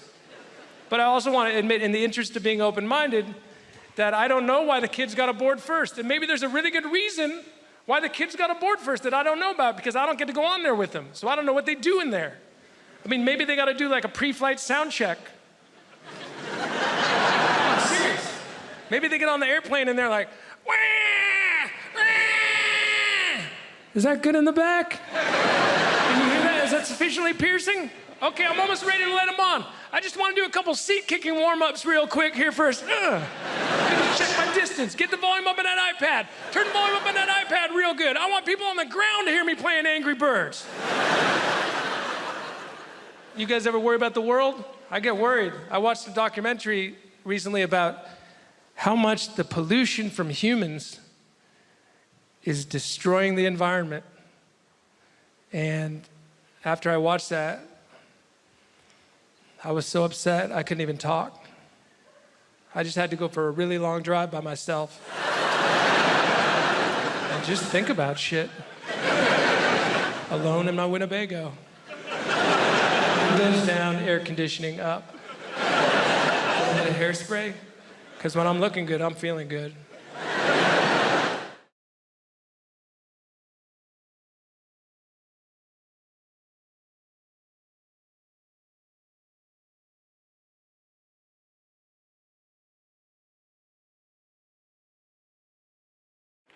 My girlfriend said to me, have you been having sex behind my back? I said, who the fucking hell do you think it was? And another thing, it wouldn't kill you to look round once in a while, check how I'm doing. Well, I'm Jimmy Carr, and we've got Alan Carr on the show later on. How about that?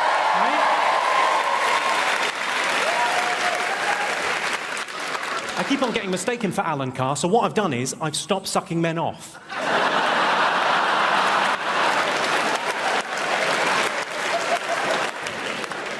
Don't get the wrong idea. You know, I'm a very gay-friendly act.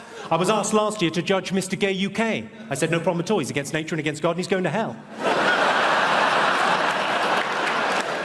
Right, who have we got in the audience this evening? We've got Nikki Hamilton-Jones is in. Hello. I've seen your show. Yours is the one where you get ladies naked and then they cry. We've all been there. For me, that's a very successful Friday night out. Have we got James Morrison? Is James Morrison in the house? Where's he? believe it. Hello, James. How are you? An amazing musician, especially if you find James Blunt a bit rocky.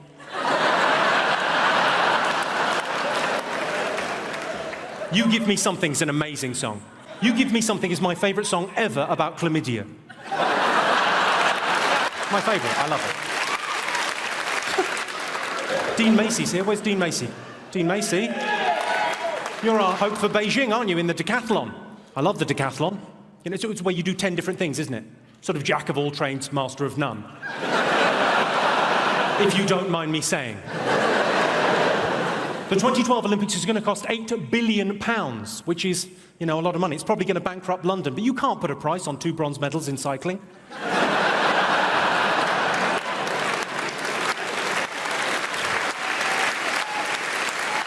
Incidentally, ladies and gentlemen, the highest speed ever achieved on a bicycle was done by a British man, 166 miles per hour on a bike. It was recorded at a level crossing. £8 billion is a lot of money. I mean, for that kind of money, we could have another 3 weeks in Iraq. I don't have a stalker, but I do have a woman that sends me pants in the post. Thanks, Mum. People ask me how I relax, so I tell them. I put Smarties tubes onto cats' legs to make them walk like a robot.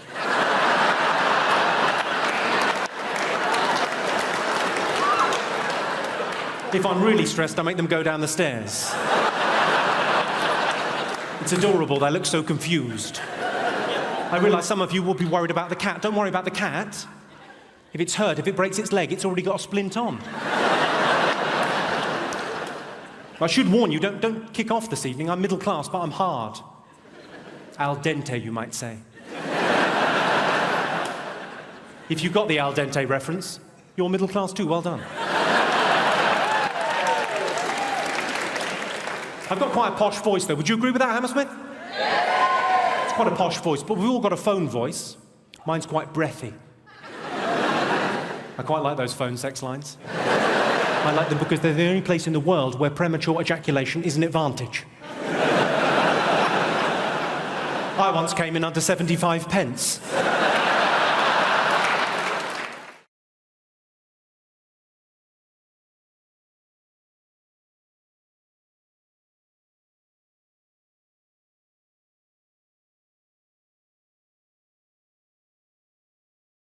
The problem is the builders, my dad's mate, he's a proper geezer, proper South East London geezer. When those builders, you know that walk? Just walks like that, his legs like he's got a pool table between his legs. And he walks like that, and also he's got those really thin jogging bottoms. You know those like grey jogging bottoms that builders wear? I don't know where they get them from. They're so thin, and it just grabs onto anything that's there. I feel like I'm getting stared out by his knob and balls as he comes in. And sometimes it's weirder than him being naked. I don't know why. It feels more intrusive. He's like, hello, son, what we got here? I don't know. Everything's walking around like that. I reckon I could draw his knob and bollocks from memory better than mine. So he's coming like that, and I'm like, oh, God. I go, do you want a cup of tea? He goes, yeah, I'll have a cup of tea. I went, how many sugars? He went, 13. That's not a cup of tea anymore, it's a pudding. That's an Angel Delight of a tea bag, innit? 13 sugars, I'd our mate sticking it in. It's about £3 worth of sugar. He's only come round for a quote, it's already cost me. I put 14 in to test him. Give it him. He went, it's a bit sweet, innit? You winding me up, you know me on 13, you greedy bastard. Old type 2 Terry's come round and it's a bit sweet for him, is it? When are you going to do this job? I want it done before your foot comes off, all right?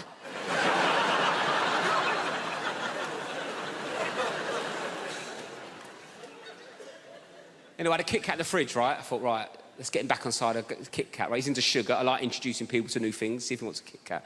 4-finger Kit Kat. Like, how would you eat a Kit Kat? 4 fingers? I've said that wrong, haven't I?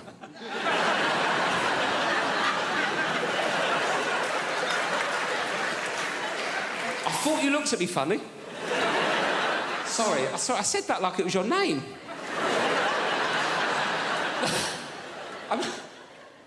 I meant to say...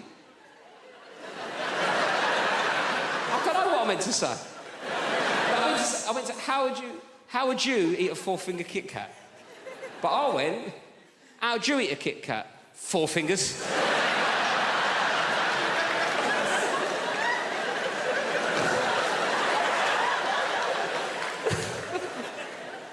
Oh, God.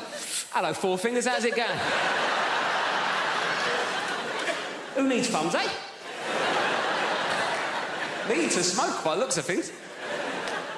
Sorry about that. Not an ideal nickname for a young lady, is it, really?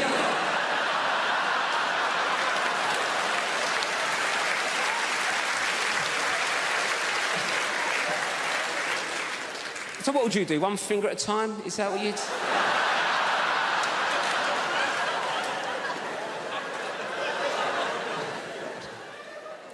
Should we start again?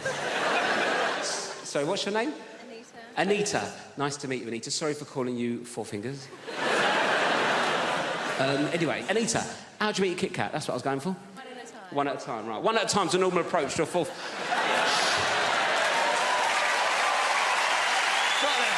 Yes. Anyway, 1 at a time's a normal approach to a 4-finger Kit Kat, isn't it, right? I gave this builder a 4-finger Kit Kat. He picked it up, put the whole thing in his mouth at once. Bit into it like he was eating a bun. Dirty ogre sugar bitch. What kind of animal is one popping a 4-finger Kit Kat? That has done me the world of good. Thank you for that. Because I was waiting back there behind the big billboard, absolutely terrified. I'm not a natural performer. I'm not, although I have been doing this talk around the country for about 2 months now. I won't lie to you, it's not been going very well. I think the worst one was Folkestone. I have never seen an audience turn so quickly.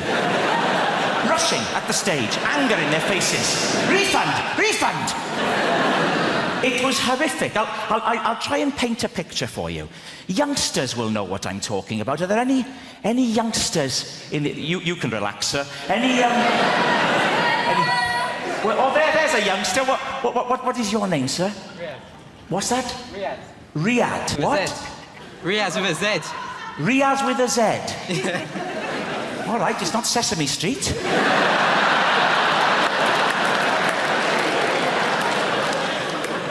Riaz, how old are you? 18. 18? Shouldn't you be wearing a hooded top? Get out of my shopping centre! Riaz. Don't laugh at Riaz, please. You'll know what I mean, Riaz, when I talk about stage diving. Are you familiar? You won't know what I'm talking about, sir, but this is when a rock star, like a Kurt Cobain or a Duncan from Blue, they run and they leap, and you're right to be afraid, you're right to be afraid. They leap onto the audience, Riaz. It's terrifying. The audience grab hold of them and manhandle them. Turning them around like that, all over the place. Terrifying. Now, what happened at Folkestone was almost a complete reversal of that. with people just rushing at the stage. It was appalling. But I don't think we're going to have a repeat of that tonight. I don't. Because I'm already getting a lot of warmth from you. I am. To quote the great Darius Danesh, there's a lot of love in the room. There is. And a wide range. We've got Riaz with a Z. No one can take that away from you, Riaz. I wouldn't try to. You'd whip out your hooded top and you'd happy slap me into submission.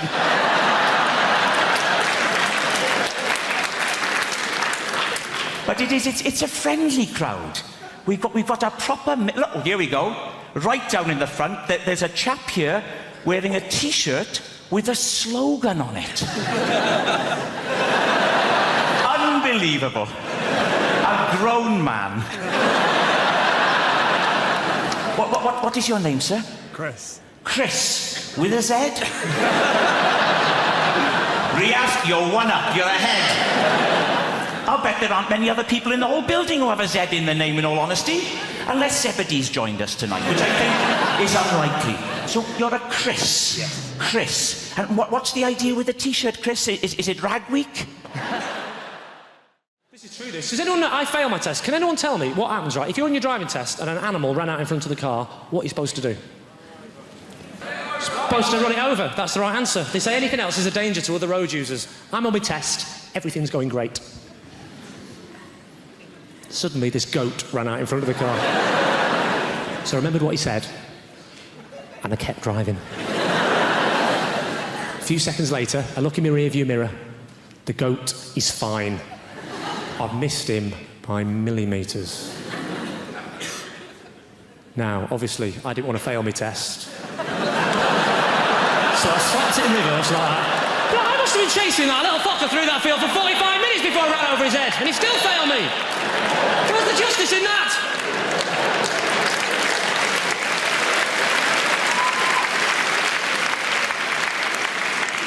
You actually look a bit like my driving instructor, madam.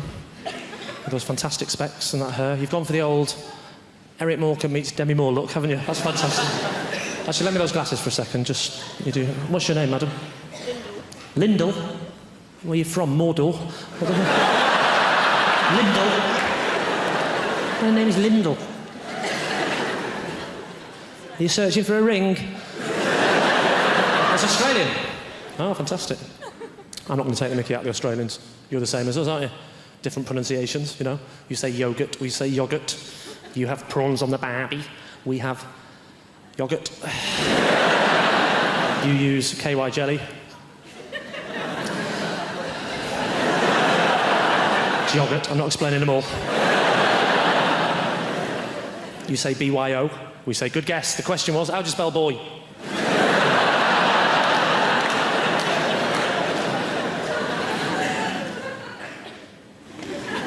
Arsenal! What do you do for a living? Are you a welder?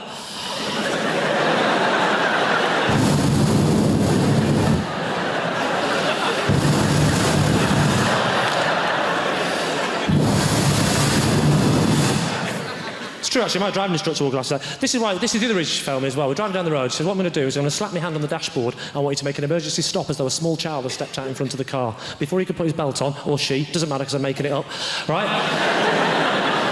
Before the person could put their belt on, right, I hit my brakes like that, and he hit his head full on the window like...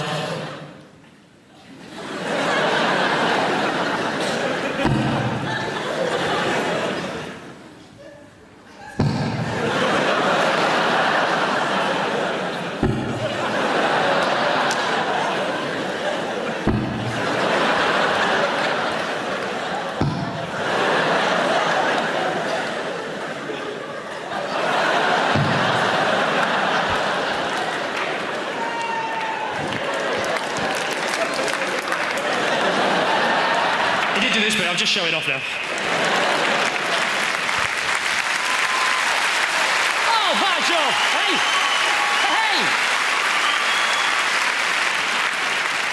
And he turned around to me and said, why don't you wait till I slap my hand on the dashboard? I said, there's a child's life at stake here. I haven't got time to mess about with games, mate.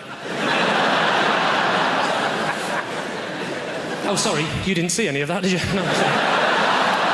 You were just sat there, weren't you, going, what's he doing? What's that noise? Has he got a kind face? My girlfriend said to me, have you been having sex behind my back?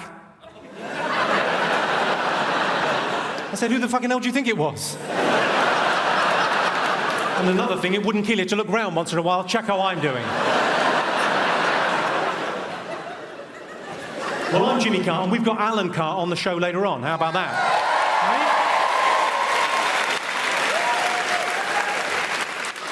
I keep on getting mistaken for Alan Carr, so what I've done is I've stopped sucking men off.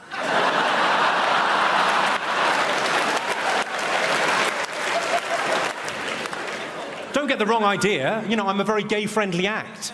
I was asked last year to judge Mr. Gay UK. I said, no problem at all. He's against nature and against God, and he's going to hell. Right, who have we got in the audience this evening? We've got Nikki Hamilton-Jones is in. Hello. I've seen your show. Yours is the one where you get ladies naked and then they cry. We've all been there. For me, that's a very successful Friday night out. Have we got James Morrison? Is James Morrison in the house? Where's he? Can't believe it. Hello, James. How are you? An amazing musician, especially if you find James Blunt a bit rocky.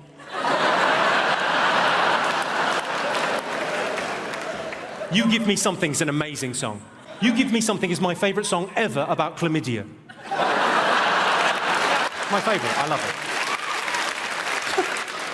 it. Dean Macy's here. Where's Dean Macy? Dean Macy? You're our hope for Beijing, aren't you, in the decathlon? I love the decathlon. You know, it's where you do 10 different things, isn't it? Sort of jack of all trades, master of none. If you don't mind me saying. The 2012 Olympics is going to cost £8 billion, which is, you know, a lot of money. It's probably going to bankrupt London, but you can't put a price on 2 bronze medals in cycling.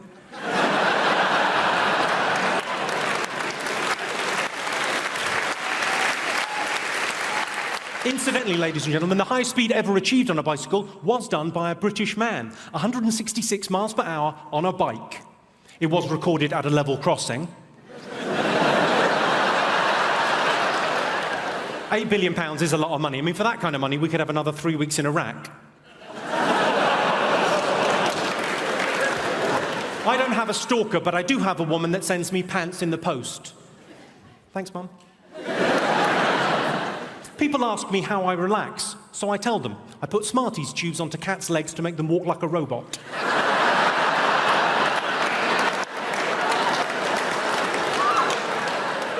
If I'm really stressed, I make them go down the stairs. It's adorable, they look so confused. I realise some of you will be worried about the cat. Don't worry about the cat. If it's hurt, if it breaks its leg, it's already got a splint on. I should warn you, don't kick off this evening. I'm middle class, but I'm hard. Al dente, you might say. If you got the al dente reference, you're middle class too. Well done. I've got quite a posh voice, though. Would you agree with that, Hammersmith? It's quite a posh voice, but we've all got a phone voice. Mine's quite breathy. I quite like those phone sex lines. I like them because they're the only place in the world where premature ejaculation is an advantage. I once came in under 75 pence.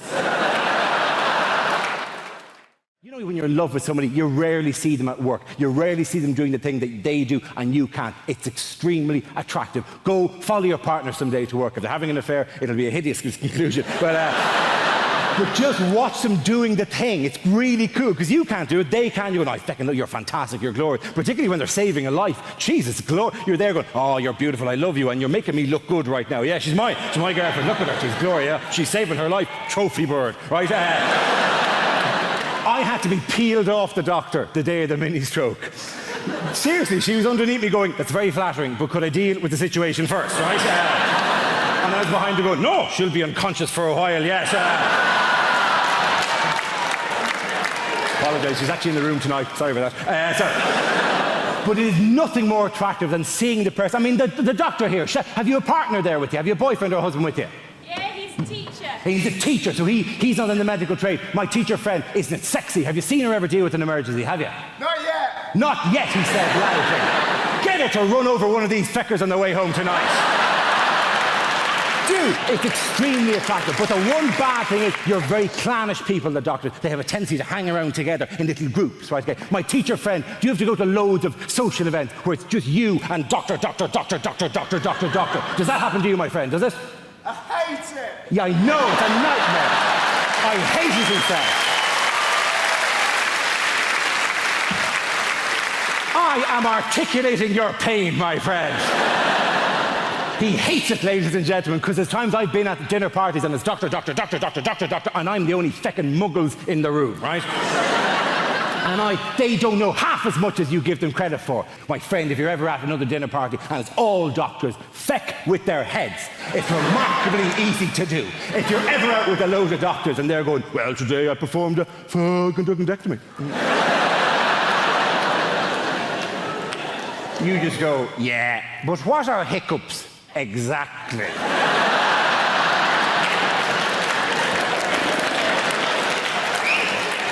There's many competing theories at the moment. And then you go, why, if you stay in bed longer, do you feel more tired? It's not my speciality, that particular field. Does time heal all wounds? Who the fuck invited you to this dinner party anyway? What are the Oil of Olay 7 signs of aging?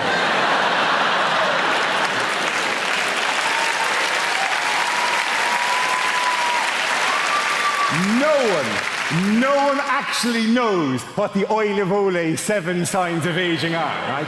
Apparently they start with little lines around the eyes and finish with a woman sitting on a stairs with a bottle of gin going, I gave him the best years of my life! And it takes a feckin' hell of a cream to get rid of that, let me tell you. Doctor, one final question. Doctor at the back there, my surgeon friend, liver and pancreas, answer me this. What are hiccups exactly? Diaphragmatic irritation. A diaphragmatic irritation. Good woman yourself. Very good. Let the punters at home note, she said diaphragmatic irritation, which is right. I also would have accepted any arrhythmic irritation of the phrenic nerve. Please. I'm not a doctor. I'm just riding one. Okay.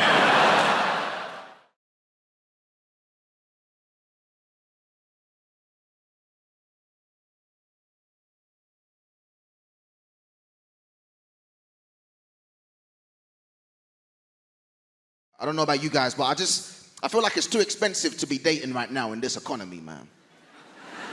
All my go-to moves for dating, I can't even afford them no more. I'm pissed off, you know? I used to do the Netflix and chill. That was my go-to move, but that subscription is too much right now. I can't afford it, okay?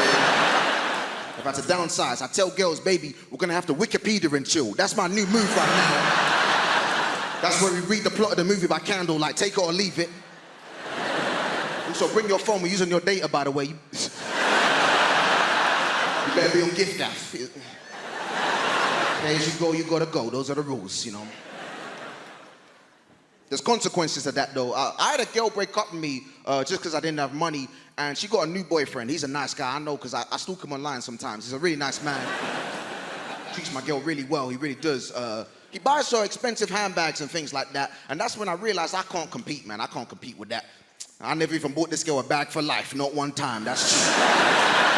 I'll be in Tesco like, baby, you better put that cheese in your pocket. We're not spending that 50p right there. These gold diggers want my plastic bags. They can't have them. That's my bag right there. I'm not a big fan of social media, man. I'm really not. Because I feel like with social media, when you break up with somebody, you can see what they're up to online. I don't like that. I prefer in the past where you broke up with somebody, you could just lie to yourself and pretend that they were still unhappy. That was a good era. I like that. You just be lying to yourself. You be like, man, she probably missing me all the time. She probably sad, you know. Now you just go on her Instagram and you're like, oh no, she 100% made the right decision. Good for her, man. I haven't seen her smile like this in years, in fact. She's thriving. She got 3 bags for life in one photo. She leveled up for real, bet. Congratulations to you, baby, you know. You know, when it comes to dating, I feel like the most important thing is finding somebody that you're compatible with, someone you have that connection with. For example, I used to date this girl, me and her got on really well, but there was a problem, and that was she liked dogs, right? Don't get me wrong, I like dogs too, but she liked dogs too much, you know? She liked dogs too much. She used to kiss her dog. That was weird, you know? I don't even know what was weirder. Was it the fact that she would kiss her dog, or the fact that when she did, the dog would make eye contact with me the whole time? That's a weird power play. I said, this dog is an alpha. I don't feel safe in this relationship. This is a toxic masculinity dog right here. I gotta go. I caught that dog listening to Andrew Tate. I said, I'm out of here. I can't do this no more. I've been reading up about that. That's the new thing, toxic masculinity, man. You know, I keep hearing women say men are trash. You know, I don't think anybody's asking the important questions. Are they recyclable? I feel like that's the kind of stuff we gotta ask. Can we make this toxicity carbon neutral? Maybe, I don't know, you know. I like to think I'm a good guy, but even as a good guy, I make small mistakes sometimes, innocent mistakes. You ever been in that situation as a man, a really awkward situation? You're walking home late at night and there's a woman in front of you and it's dark and there's a lot of tension in the air. You can feel the tension, right? Obviously, I can understand why the woman's feeling tense, but I'm feeling tense too, okay? I'm a good guy. I just want that woman to relax. We both go about our day. But apparently, it makes it worse in that situation if you shout out, "I'm not gonna hurt you." Like, that makes the situation more tense. Sometimes they run faster when you do that. Don't do that, guys. Don't jump out of bush and do that. Women don't like that, okay? One time I was walking behind this woman late at night. I know it sounds like there's a pattern emerging. I'm not doing this on purpose. Just both go off the night bus at the same time. It's unfortunate, you know. But I'm walking behind this woman. I was like, I don't want to make the same mistake from last time, shout something out, do something dumb. So I thought it'd be a good idea if I did something non-verbal to help put the woman at ease, okay? I thought it'd be a good idea if I started whistling at night because I thought that would make the atmosphere more jovial. No, it doesn't.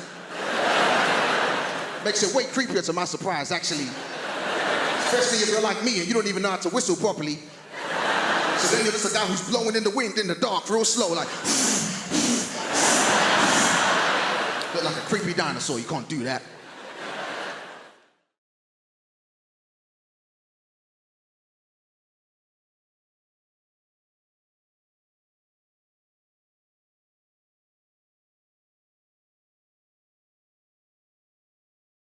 I just celebrated 9 years of marriage just the other day. You know what I'm saying? Yes.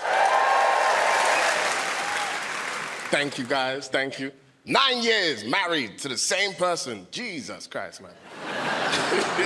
Listen, man, I'm just glad I'm no longer dating. I'm glad. Because dating right now is the ghetto. I'm not going to lie to you. It's not easy to date. And you know what? The thing about dating is every time I see someone out, I'm like, how are you affording this? You know what I'm saying? It's a cost of living crisis. When I see people out eating food, I'm just like, I don't know how you're doing this. Even I'm on TV, and I still take my wife to the local chip shop. You know what I'm saying? Like, I'm like, you're not getting this Taskmaster money. No.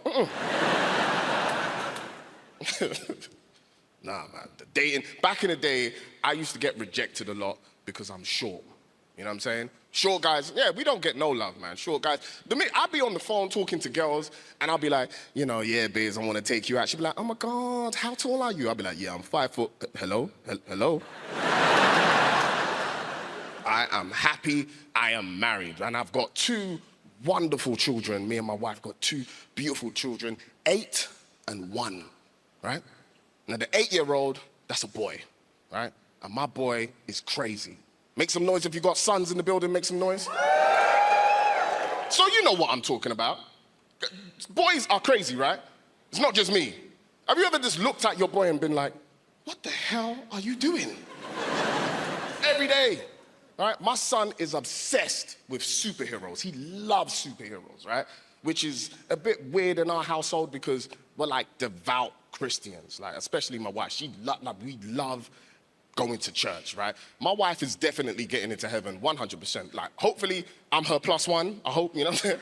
I'm gonna be like, no, I'm with her. No? Okay, cool. You know what I'm saying? The reason why I bring that up is because last year, Halloween, my son, he wanted to go trick-or-treating, right? Which is a bit weird in our household. Again, we're Christians. And he was just like, Mom, I want to dress up as a superhero.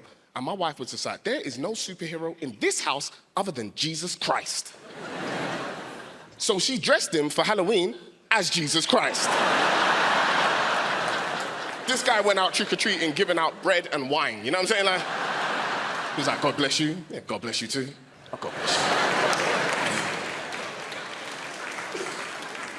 you. One day, me and my son, we were at home. We're by ourselves, right? I'm downstairs, I'm watching TV. My son is upstairs, right? He's doing whatever he's doing, right? And it got silent. And you guys know what happens when it goes silent with a child. It means they're doing something they should not be doing, right?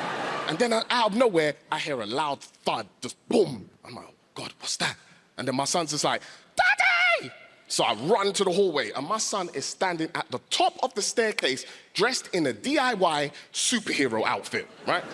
And he's just standing there. He's like, look, Dad, I'm a superhero. And I was like, uh-oh. I was like, son, you might want to take that off before your mom comes home, all right? And he's just like, no, Dad, look, I can fly. And as soon as he said that, I'm not gonna lie, it got slow motion in my house. I was like, no. And my son was like, a part of me was just like, let me let him fly so he can break his legs, you know what I'm saying, and calm down.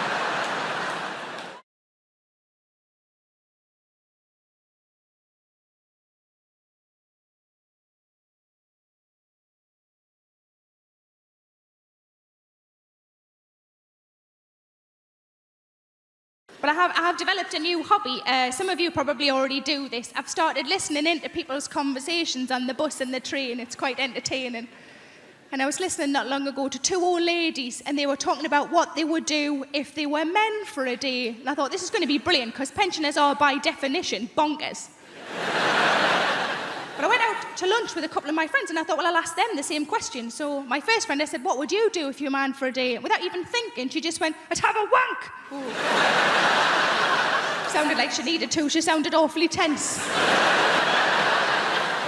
But these old ladies, different generation to me and my friends, in their 80s, and one of them just said, Edith, what would you do if you're a man for a day? The other one said, knowing my luck, I'd get a Tuesday. And what can you do on a Tuesday?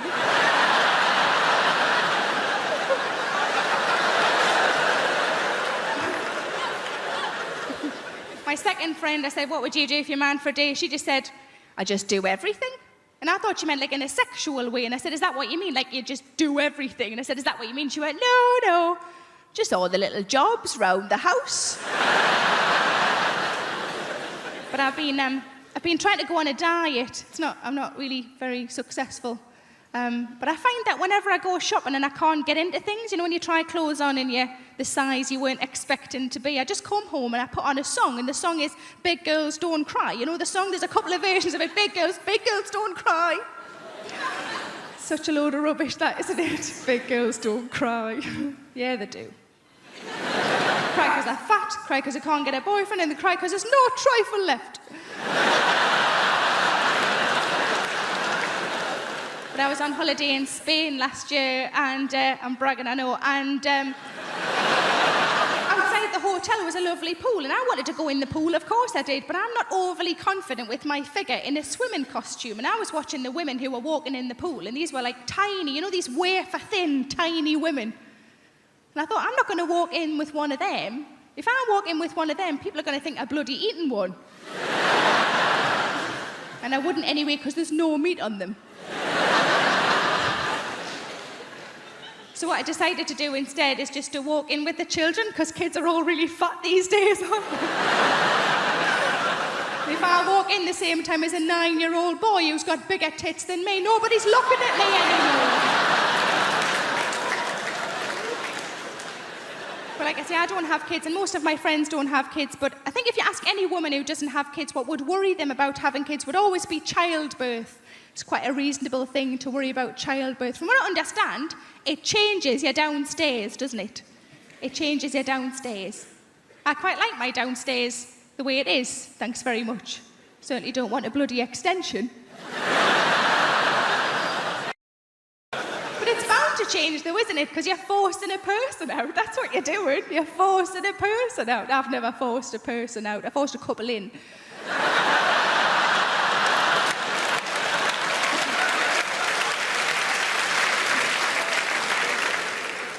With a shoehorn.